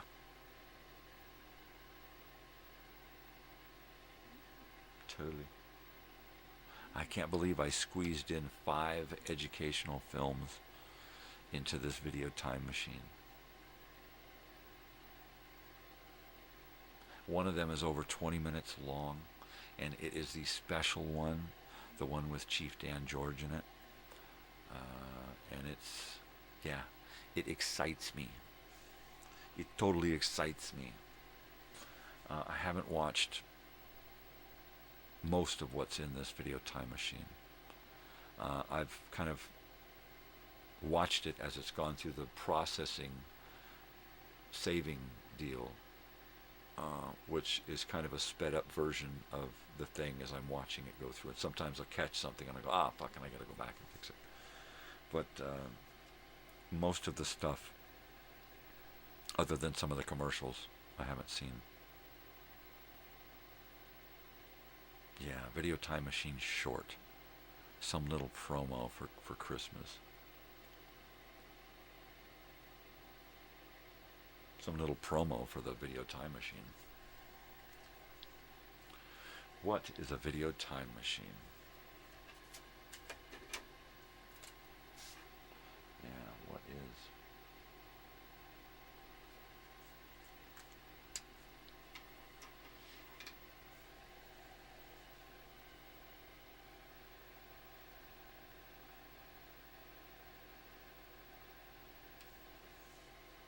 Oh, I hear the dog pushing her face up against the door. I'll be right back.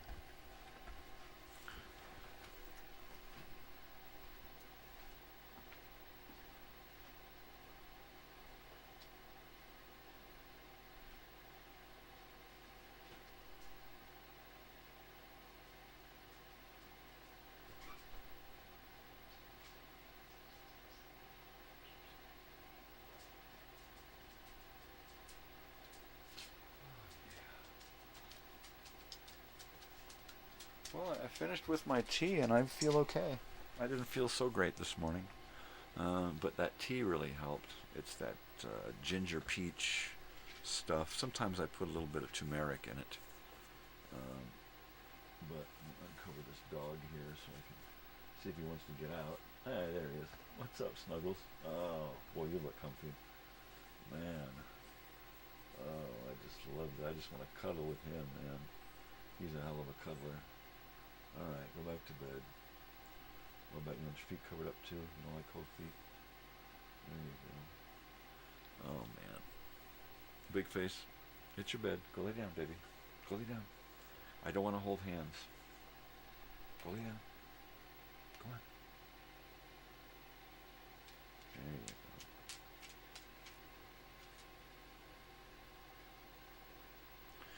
Well, I hope that thing on her doesn't get too big before we can deal with it.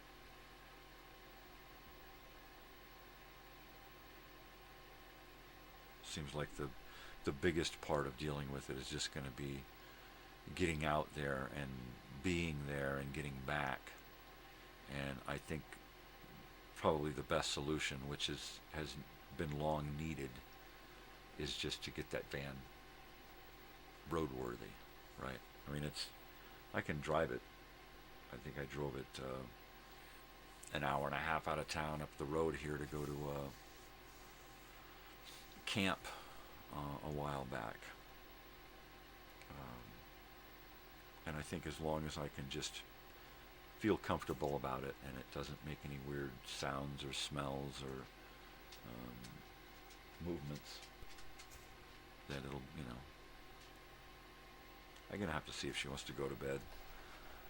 Be right back. So, baby, what do you need?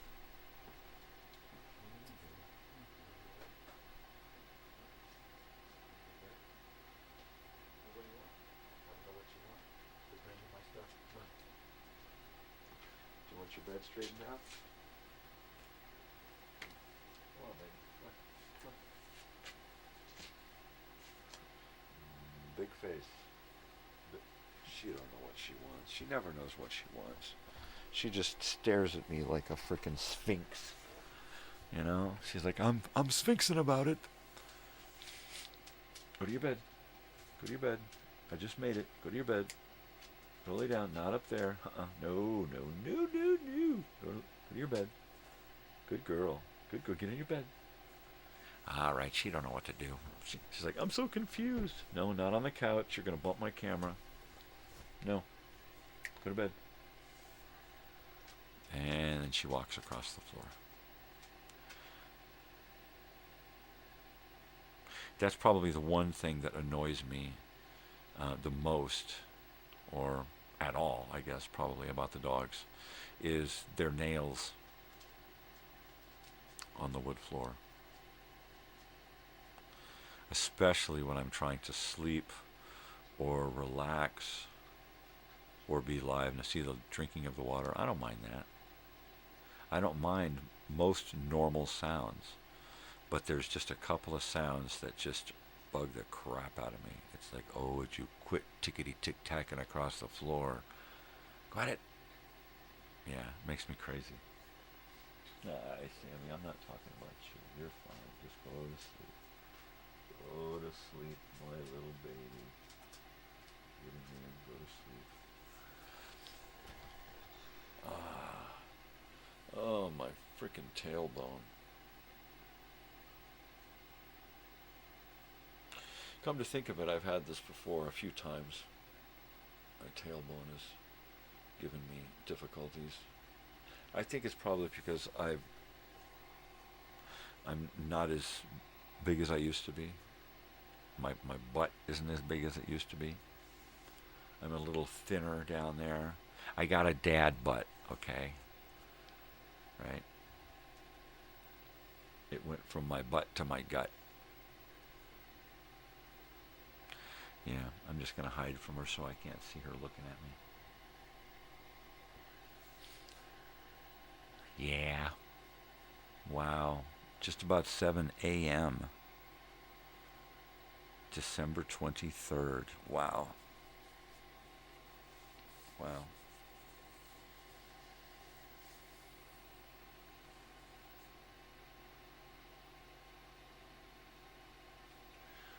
Wow.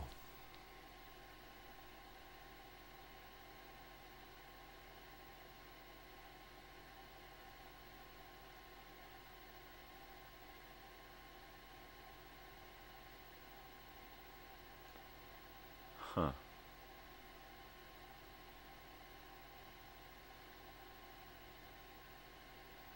I'm losing it.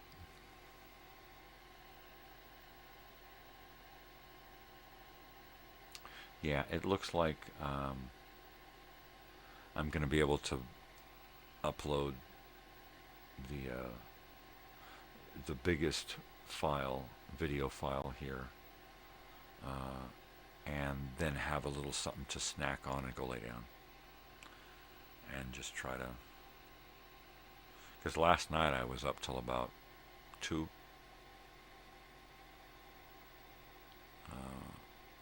Yeah, about 1:30 or 2. It was about 1:30 or 2. And I got into bed about 1-ish. But that isn't saying much.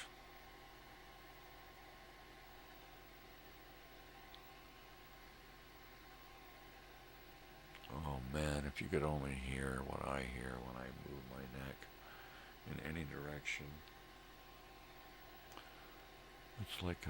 It's like a bag of broken glass. It used to be like a bag of marbles. It used to sound like a bag of marbles in my neck. And now it sounds and feels like a bag of broken glass. And that's just one of the many fun physicality facts. Yeah, physical fun fact here.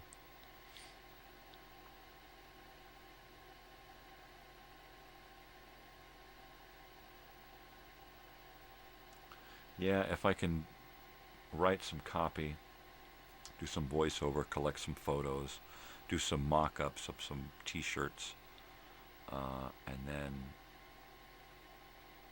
another video project I want to do is a photo collage of a video photo collage of me wearing all of my shirts, each one of my shirts, and just stand in my room and have the camera pointed at me, full body, or maybe just my torso, right? And have it click off every 10 or 15 seconds, just long enough for me to tear off a shirt, throw me another shirt, put it on, and stand in the same spot, right? And just click and click and click and get a photo of me in every single one of my shirts from start to finish. Of course, I'll have to refold and reorganize all of my shirts again. But I could even do it by myself if I had all of my shirts stacked up next to me out of camera, and I could, more than likely it's going to be somebody sitting there handing me shirts. And then I'll just take it off and put it into a pile, and then afterward fold a lot of shirts. But I figure I'm going to have 80 to 100, 85 to 100 shirts in the photograph. So that'll be neat. All graphic t-shirts, concert shirts, that kind of shit.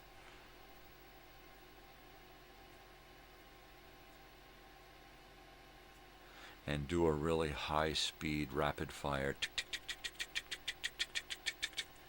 with all of my shirts, so that you just see it long enough for your brain to register what it is. Sometimes your brain will go, "What the fuck was that?" And you'll have to watch it again, right? And it might be something where I use that to start my t-shirt gimmick thing for donations. You know, I'm a guy who loves shirts. I mean, I really, really love shirts. I get so many shirts, you wouldn't believe how many shirts I have. Well, I guess maybe you do believe how many shirts I have now, because here they are. But you know what shirts I don't have? I don't have these shirts. And you probably don't have these shirts either, and do a commercial like that, right? And there you go.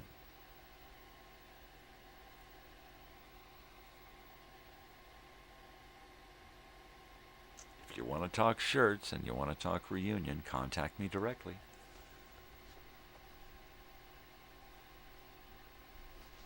The only way we're going to make this reunion happen is by donations, right? Because I ain't going to foot the bill unless, of course, I win the lottery. If I win the lottery, I'm renting a giant mansion and I'm flying everybody out.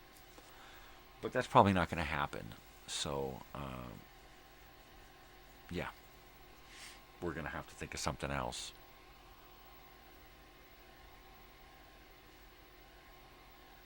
And there's a couple of mansions there I could get. I think there's an 8-room one there with a couple of houses on it. A lot of room and a big giant private beach. But I'd have to win the lottery or make a whole lot of money through shirt donations. So we'll figure that that's probably not going to happen.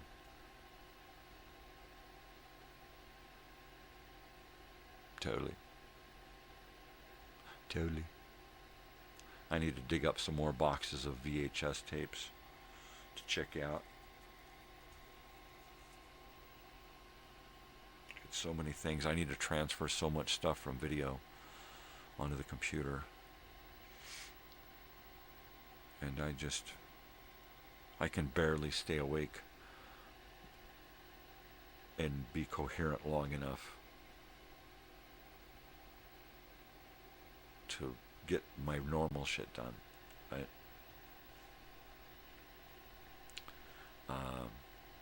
Yeah.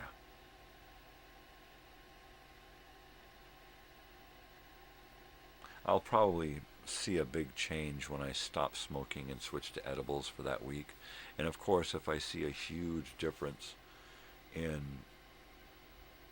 my sleeping and pain issues, then I may have to rethink the whole smoking thing and just give it up, which I should, because smoking kills.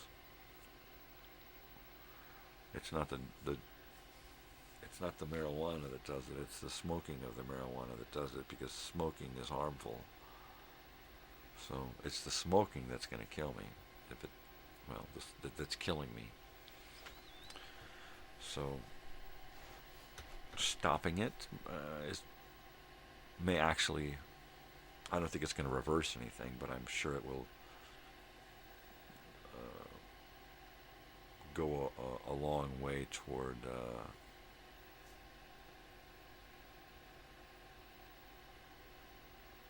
extension. Yeah. That life extension. Man, I am wiped out. My ass is dragging. I really feel that I'm not on coffee right now. That couch is looking so good. It's got like just a gaggle of fucking pillows on it. It's a small couch, but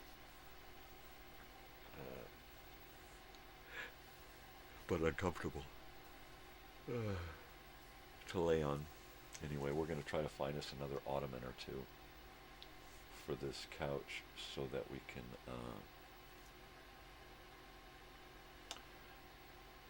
turn it into a bed, right?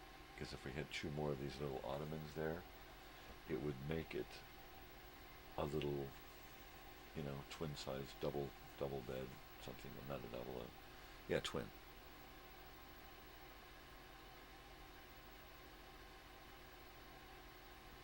And then I could sleep on it. Totally.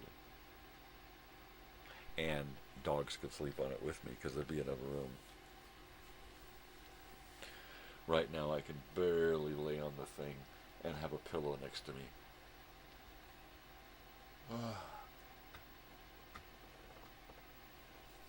Well, we'll get there. We're eating more meals together out here at the table, which is awesome.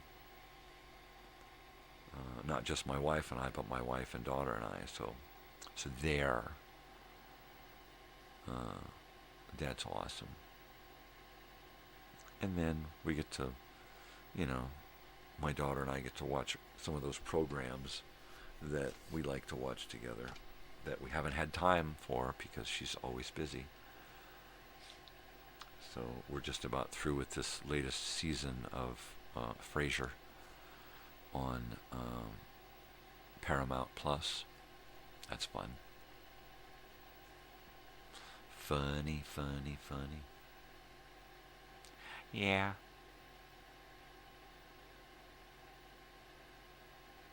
Man, I'm wiped out. I am... Uh-oh.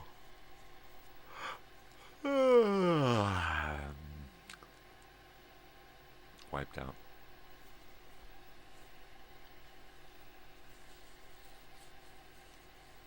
It's moments like this when I really start to drift in time travel. My God.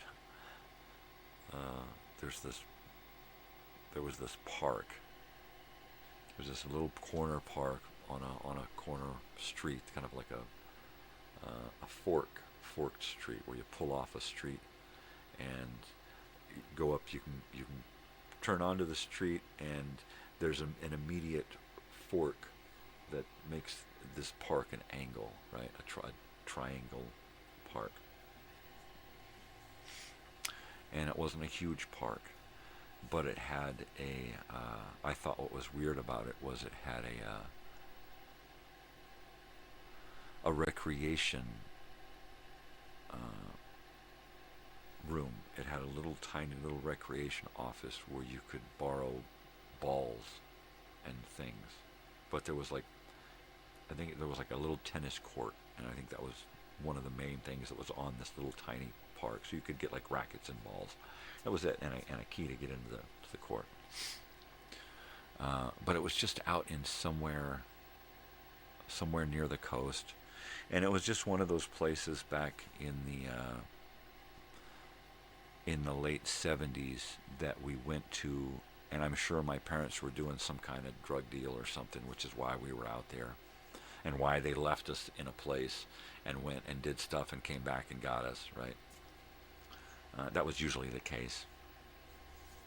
And gosh, Mom and Dad are real happy now. Totally.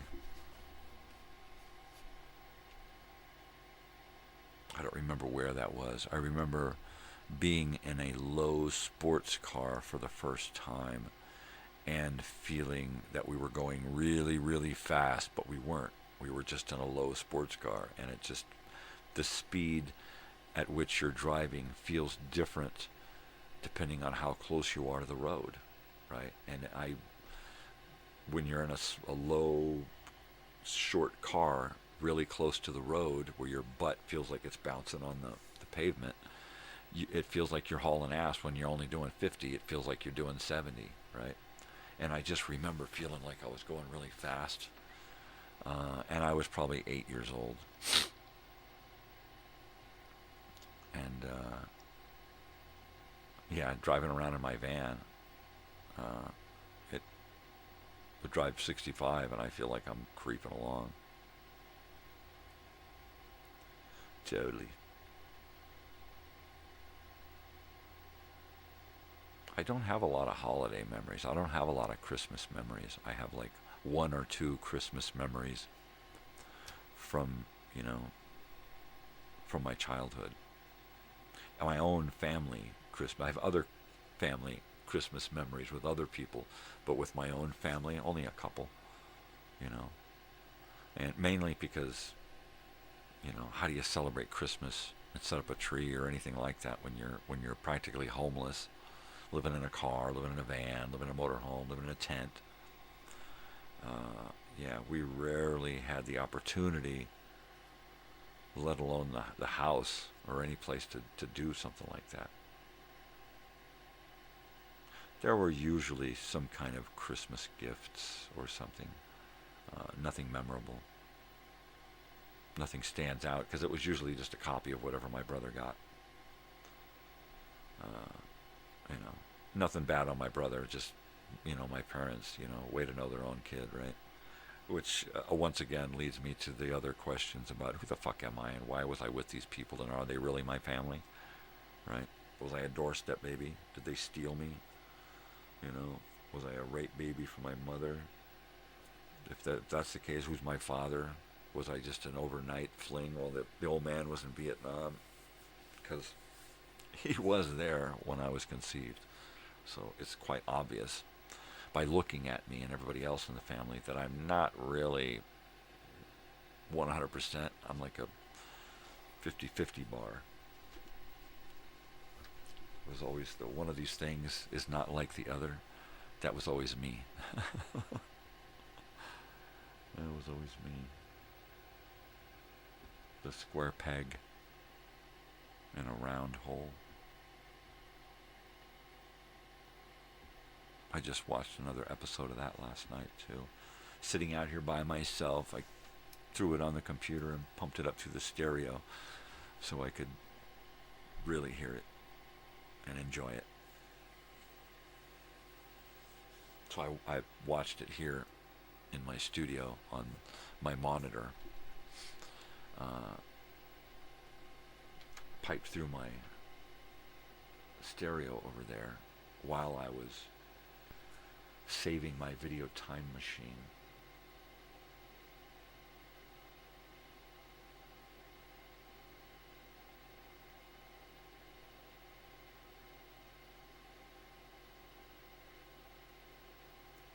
Yeah, I really had to end.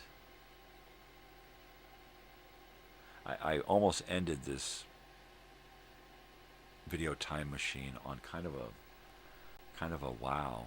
That's pretty heavy. And then right at the end there, I came in and found some music and created a little fluffy piece to say, you know, Merry Christmas and be nice. So I think some kind of end message is going to become a part of the regular time machine series. And I think what I'm going to do is actually take a couple of weeks off from making video time machines to retool and come up with a new I like the beginning. I'm going to keep the beginning. I like doing stuff at the beginning before the credits roll. I think I'm going to throw in a commercial at the beginning. I think that's going to be new. Is the video time machine is going to start with a commercial.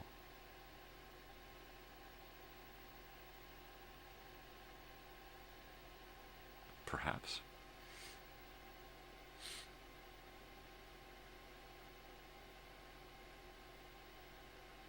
A commercial on TV, not just on the screen, but on an actual TV.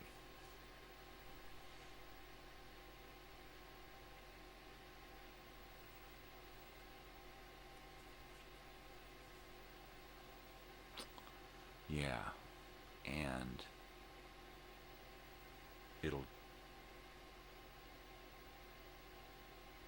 when it clicks off, the screen will go dark and credits will roll on the video time machine, opening credits, and then we'll do the regular show, and I'll have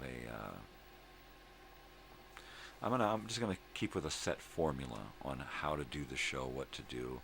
I'll either be clicking through TV shows for trailers, clicking through channels for trailers, or doing a drive-in theater thing.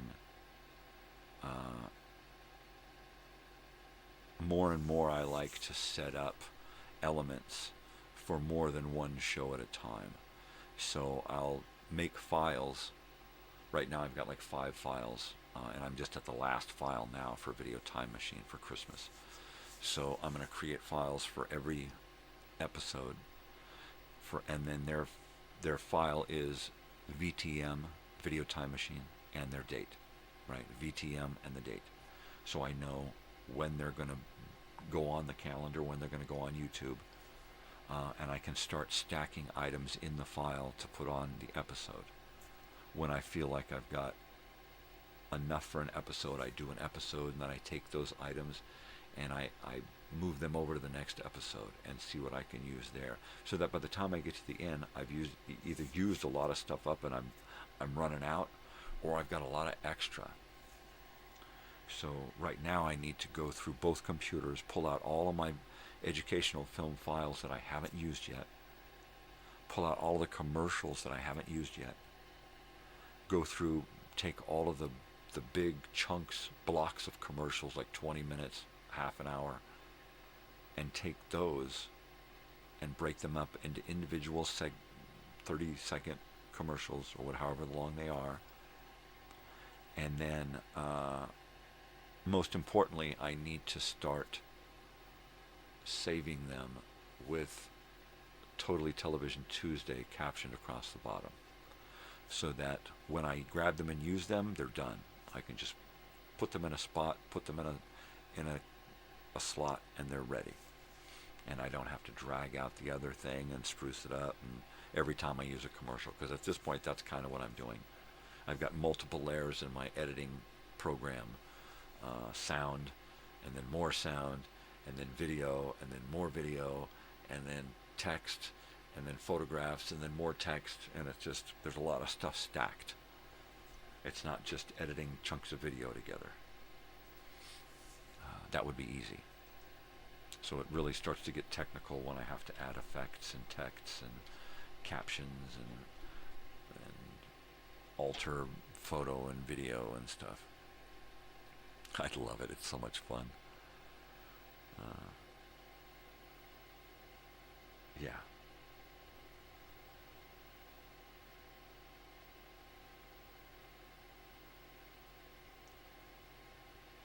There's going to be a lot of video crap when I'm gone. There's going to be a ton of video stuff that I've created, manipulated, produced, edited, and a lot of live stuff. I got Chickenfoot here. What are you doing? His feet uncovered. Oh, there he is. Oh, he doesn't want to be uncovered. Just those feet. Oh, there he is. There's my boy.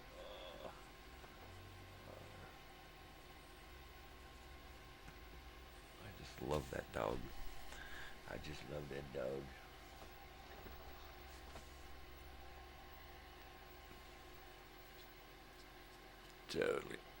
Totally, man. Oh, my spine. I still have yet to do the ceiling light in our bedroom. I just haven't had the gumption. It's going to be the next day that my wife and I are sitting here with 3 or 4 hours to sit and fuck around. That's going to be pretty much it. And, yeah. We'll see.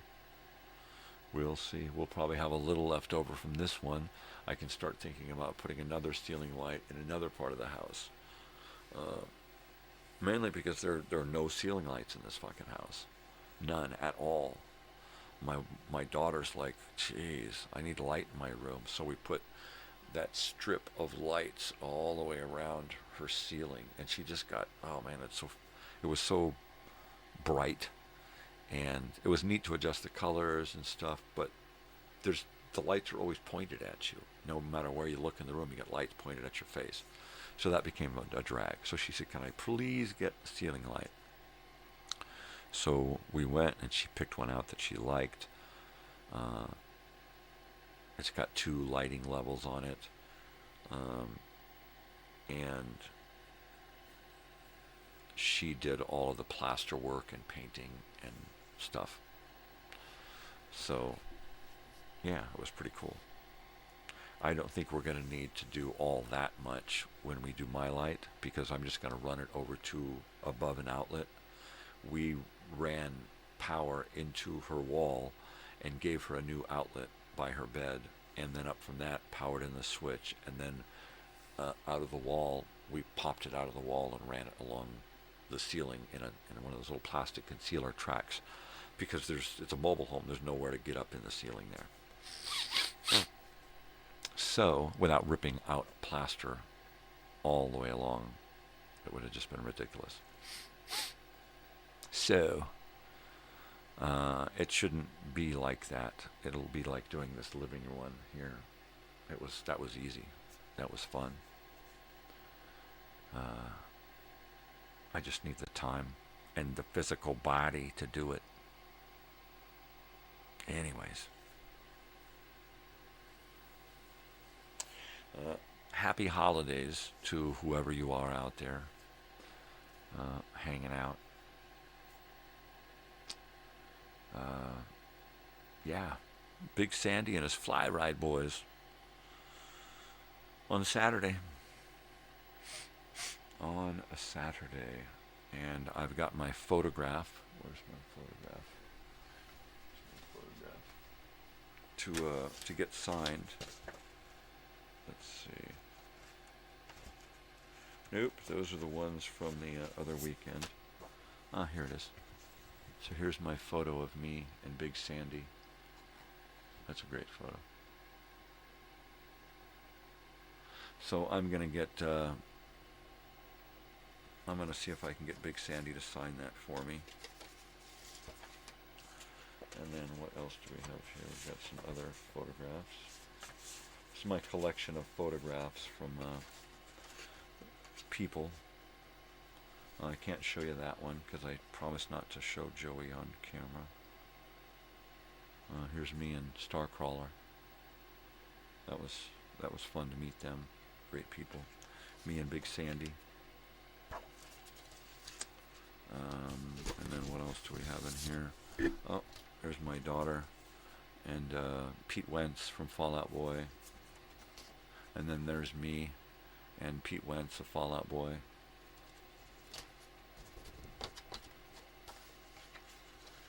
I have some other photos that I haven't printed yet. So they're going to make it into this envelope here and then eventually make it onto my wall in a frame. But this one here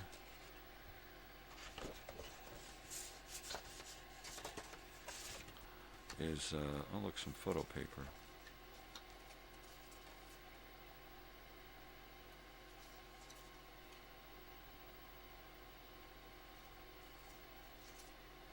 Oh, these are receipts for what I had printed out already. Alright, that's totally cool, man. Yeah, man. So this one is going to go with me on Saturday. With a couple of pens. I'll need a... Oop, there's my Marks a Lot. Marks a Lot. Red Sharpie. And what else? Come on. Fuck it. A white paint pen. Ooh, and the gift. I'm going to take a gift. Doesn't look like I'm going to be able to make my reel-to-reels. I'm really bummed about that. I guess I'll make them at some point, and then at some point find a way to get them to him. Have it in my will to be them to be gifted to him when I'm gone. How's that? How's that? Oh, that's right. I just saw this sticker down here. Diamond Excavation DCD2 is the record label for that Pete Wentz has. So there you go. Maybe I should put it up here. And where's my tape? I like it to use this. Uses some tape, and then I don't have to use the sticker, and I can save the sticker for another day.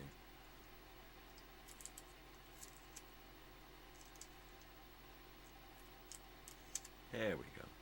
So I'll just put like my daughter does when she puts stuff on her wall. we'll just put a little piece of tape back here. And then I'll take this and stick this right up in here. And now you can't see it because, there we go.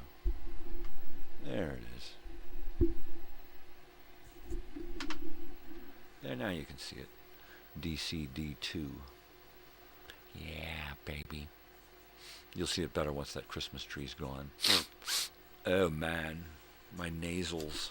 I got nasals, man. I totally got nasals.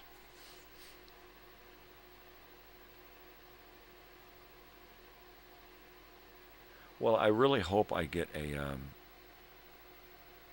a break this next year, and I can get my health to turn around somewhat. I got plans. Let's see if I can make some of these plans actually work, and try to get another year out of this old body, because this last year was a hell. I didn't think I was going to make it.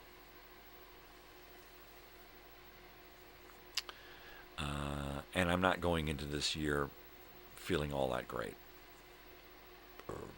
So I'm going to make a bunch of changes in my diet and exercise and toxins that I ingest, and see if I can, I don't know, get a little bit more mileage out of this old tank.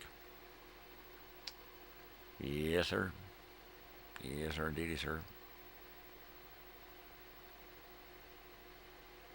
Yep.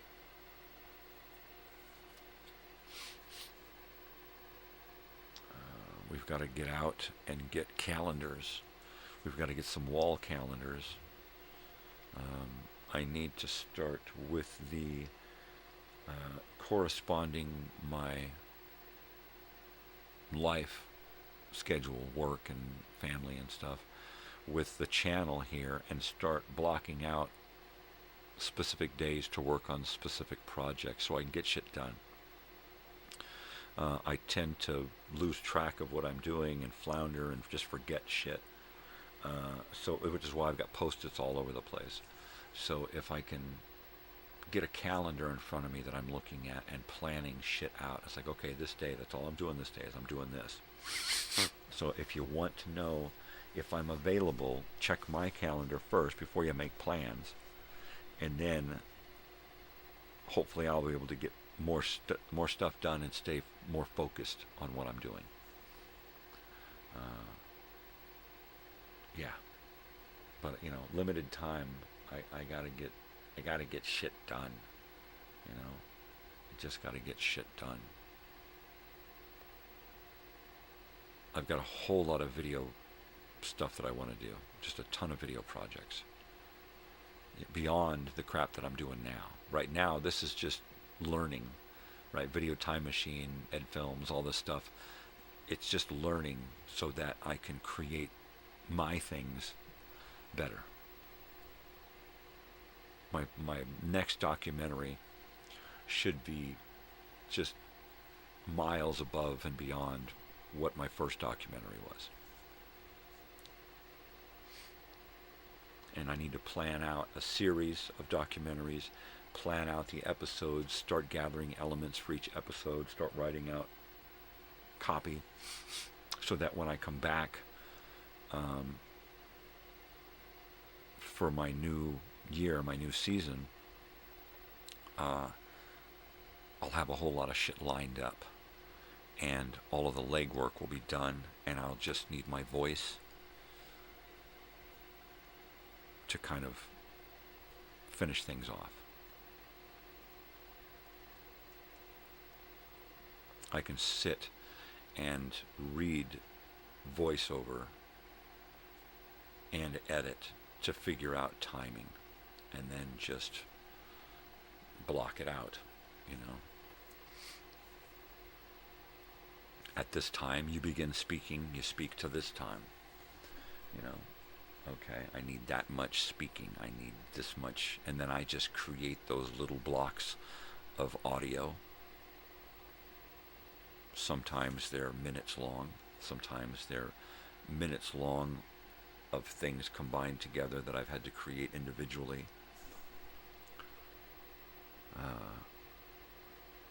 It's probably going to be harder to do longer stretches of talking. So things will be small bites that I'll have to use, and then use a lot of captions.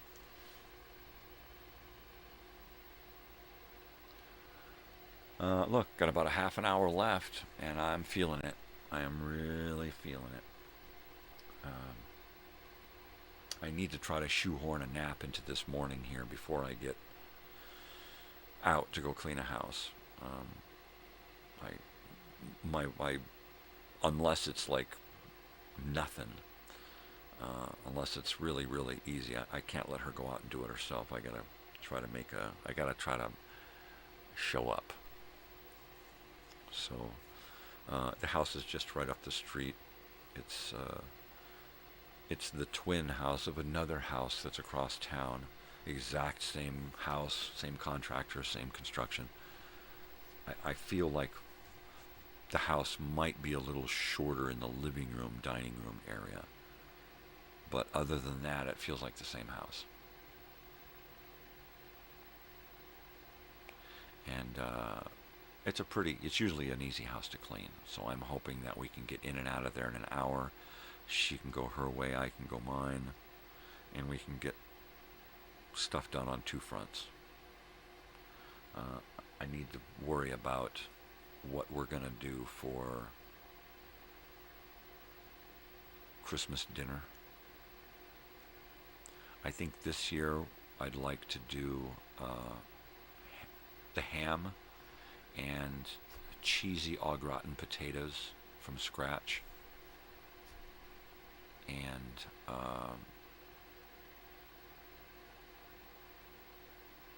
maybe some stewed apples, right? Some caramelized apples, and some kind of nice vegetable. I don't know what would accompany that. Peas.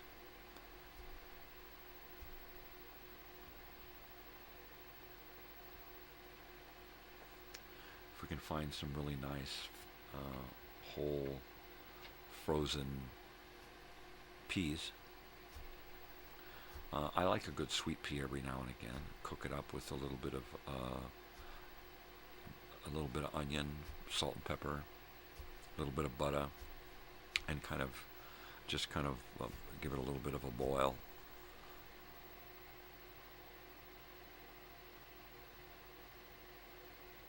Yeah, something like that. So I'll probably go out shopping today to get some kind of Christmas dinner.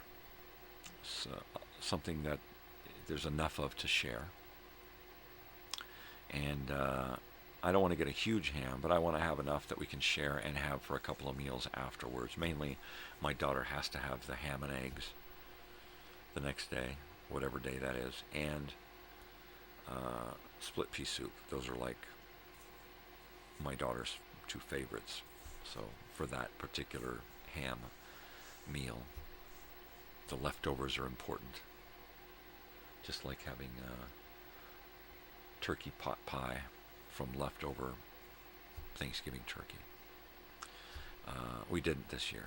I think this year we're going to take that turkey that we have frozen and we're going to roast it, and we're going to do just that. We're going to do a pot pie with one of the breasts and use a breast for sandwiches, and then the thighs and the legs we'll just have for a big meal, and then just share that. Send a leg next door. And then that leaves a leg and a thigh here. Plus, you take all of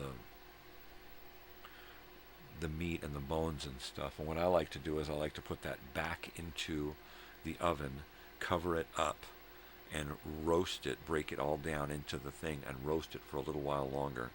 And then take all of the bones out, and then put all of that into a good stew. Not a kind of a soup, but a stew. Something with a lot of potatoes and basically just make a turkey stew, just like you would make a beef stew, only it's a turkey stew. And big chunks of bread or biscuits or something with that. Oh yeah, I could eat that all winter long. So I think that turkey is probably going to come out of the freezer sometime in January or April, so we can just dig into it and be done with it. Totally. And just roast the hell out of it. And then after it's stripped, just roast it down again, you know. And we're gonna have to bone it the night of roasting it, so that it can just go back in the oven and roast some more, and then yeah, oh yeah, baby. I mean, sometimes we'll just take it after it's all been stripped of pretty much all of the good chunks of meat, right? And then just put it in the oven and roast it, and then start adding water to it and pulling out bones. And then when all the bones are gone, you just start adding stuff. You put it in a pot and you just start adding vegetables. Thicken it up. And now I'm starving. Now I'm just starving here. All I can think about is turkey stew.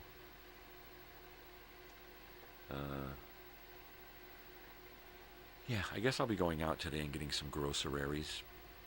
Mainly because I can never find anything to eat. Last night my daughter's looking for something to eat, and I had to talk her into eating seasoned French fries as a snack. And she's like, I don't like seasoned French fries. And I said, well, I got them because they looked good, and I want something different, and we got to try different. And different is good. She's like, yeah, okay. So she tried them. She's like, yeah, actually they were good. I didn't expect to like them, and I liked them. They were good, especially with the sauce that she made. So there you go. So that was a win. It's not often I can introduce something different, and it's a win. So I should probably take her with me when I go out today to the res, because we can stop at the store and pick up some groceries. Find a ham. Get the fixins that go with it. I think we have just about everything we need to do a ham dinner, except for those apples and some brown sugar. So I'll be getting that. Ask my wife if she can make some bread. Let's bake some bread this holiday season. I love homemade bread, fresh baked bread, all yeasty and fluffy and crunchy. Oh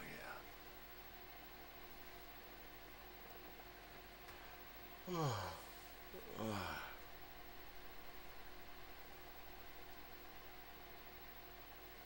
Well, this is the last week. No, next week is the last week, right? I get set up, geared up, and then all of a sudden it changes. And I get geared up, and all of a sudden it changes. And I don't even know how many times I've had to change this appointment now. 4 times? 5 times? It's fucking... I just want to do it and get it over with. I wish I'd have done it already. I could be into my new choppers already.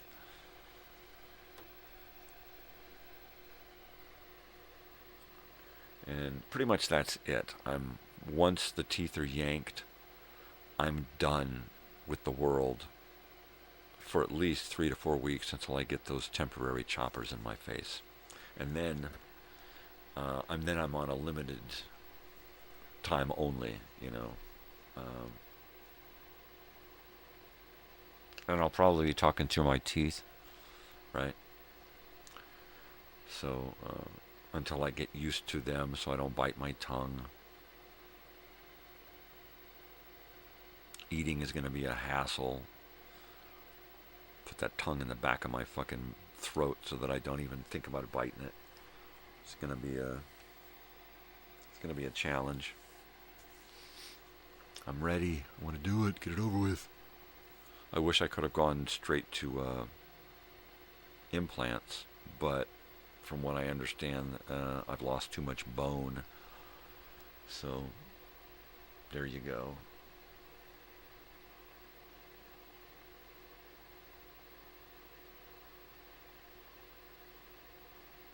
There you go.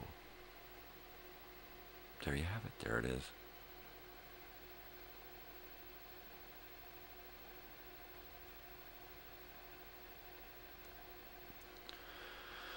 I started to drift again. All right, well, I guess I'm going to get done here and start one of these long ones to upload onto YouTube out of the 4 that I have left. And then eat a little something and then lay down. I think that's probably the best thing I can do for myself, is a little bit of nourishment, a little bit of rest, and then get up, do some more of the same, and then go clean a house, come back, do some more of the same, and just try to keep it up until I get this holiday programmed. Work on that video time machine short, and then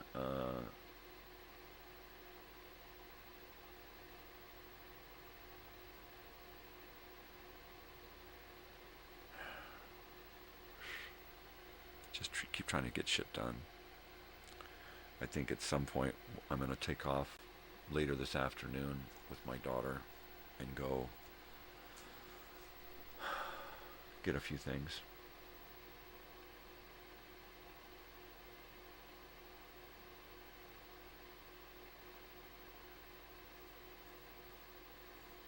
Yep. Totally. Dearly.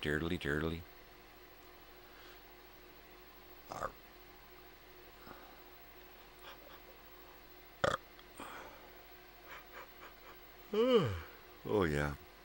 No caffeine is a real drag. That's one of the things that I'm going to have to get used to, because I'm going to try to cut out the caffeine, cut out the sugar, cut out the processed bullshit like these guys here. Right, and just try to switch to whole raw foods and meals created from whole raw foods, right? Oh, it's awake time. It's awake time. It's time to be awake. It is the time of the waking up. Yeah, oh, the Sam's starting to stir here as well. Well, absolutely. I guess, yeah, we are ticking down to the last final minutes of today's show. Please join me Christmas Day all day long for programming. I got shit programmed all day long. I'm here at 5 in the morning. I got radio shows at 8 and 8:30. I got Kmart Christmas music playing at 9 a.m. to 11 a.m., 2 hours of Christmas music. And then I've got something programmed every half hour from 11 o'clock until 4 o'clock. And then I've got the video time machine at 5 and 3 more educational films at 6, 7, and 8. So we got a lot of stuff going on. A lot of stuff. Check out the weekly programming guide on YouTube. Check out my weekly program guides, the guide cards, the guide, whatever you want to call them, the pages, the TV guide pages that I create every week to let people know what's going on. You can find those on Facebook. And you can find those on the community portion of YouTube. There's where it has, videos and shorts and playlists and live. There's one that says, what the hell does it say? It says community. And you can go there and you can see photos, behind the scenes photos, concert photos, and most especially the weekly program guide photos you can see there. And see exactly what's coming on and read it to your heart's content. Pass it along to people and say, check it out. So do that. Stop by and say hello once in a while and see what's going on. I got a shitload of stuff going on this week with Christmas, especially. Christmas Day is just huge. I may even throw in a surprise thing on Christmas Eve, right? You never know. I've got the Switch reserved from my daughter for Monday night between 5 and 6:30, so I'll be here Monday night. Oh, that's tonight. Oh my gosh. So I'm going to have to go out and get stuff done and come back and get ready to do my show, because I've missed 2 weeks of the Minecrafting. So I need to get back into it. Hopefully I won't die right into it. I need to do a bunch of mining. I need to find gold because I need to make a mine rail over to my village. And then at some point I'll scramble on home from where I'm lost and start building a mine rail northward. So from where I'm at lost, I'll probably build a road all the way down to unlost and catch up with that road. And then from there build a mine rail north to this northernmost lost area, a couple of maps away. So that should be a lot of fun. Yeah, otherwise, not really much going on this week other than a whole lot of Christmas stuff. Christmas is programmed, but not completely uploaded. So I'll be doing a whole lot of uploading today to finish that off. I'm so happy that the video time machine I stayed up late creating last night uploaded with only one hit that keeps it from being viewed in Russia. And I apologize, Russia, but you should take it up with the people over there. Yeah. You have to view it through your American sources. But it's good stuff. Good stuff. Oh man, I am hungry. Hop Sing's Kitchen's just about open, and Haas is ready to eat, baby. I'm about ready for like a double stack of flapjacks and a side of ham. Just the whole side. Just, chop that fucker in half and give me half of that fucker. Oh yeah. Oh yeah, baby. So once again, the theme for Christmas Day is people, and quite a lot of Native American people stuff, as well as the video time machine. The theme is Christmas, people, Native American. So you get the idea. Yeah. The treatment of the Native American people by the U.S. government is no laughing matter, people. Just remember that. And also remember, Vienna, Vienna. Totally, it's all Vienna, Vienna. So yeah. This kid is hungry. This kid is starving. This kid can't wait for the show to be over. I hear food noises and it's making me drool. That's it, baby. Not sure what I want to eat yet. Now last night, before I went to sleep, a couple hours before I went to sleep, I had some of that cheese Danish and milk. And then I've had a cereal bar this morning and some tea. But other than that, I'm pretty much starving myself. I'm on a diet, Oh yeah, baby. Oh, I can feel the hot water on my hands. Oh, totally. Well, I guess it's What else do I need to remind you of before I go today? And let's see. I still have shirts available. If anybody wants shirts to donate for this reunion thing, send me a message. Find me on Facebook and send me a message. Look forward to the Video Time Machine short, probably coming your way tonight or tomorrow. I will be back tonight with Minecrafting Monday, because it's been a couple of weeks, and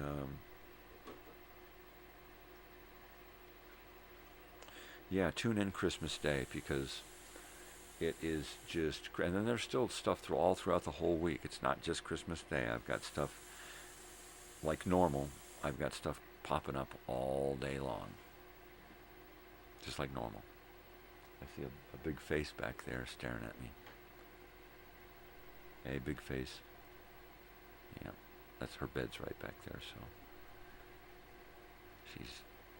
she's turning. She's turning. You have to use the spatula and flip yourself. And let's see, what else do I need to... Oh, yeah. When you're ready to work on that video, contact me. And I'm ready. Let's see. Weekly program guide is up and it's in. I did that on Saturday. Okay. So that's good to go. Vienna. Let's see. I think that's it. I think that's all I needed to address this morning before I leave.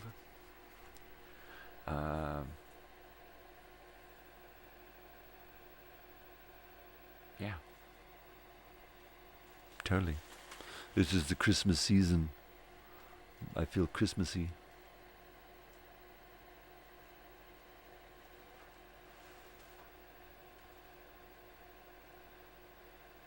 You gonna make coffee? I'll have a little bit of coffee. I had my tea already this morning. I guess if I'm gonna eat, I could have a little bit of coffee. It's either that or I'm gonna pass out. So. Yeah, baby. Yeah, a little food, a little coffee. That'll work. All right. Well, let me get my end credits booted up here, so I can wish you all a good day. Happy holidays. Happy holidays. Yeah, baby. All right. So, yeah. Once again, people, you know what to do. Come on. We go through this all the time, right? What are you supposed to do? You're supposed to be kind, spread peace and love, and not bullshit.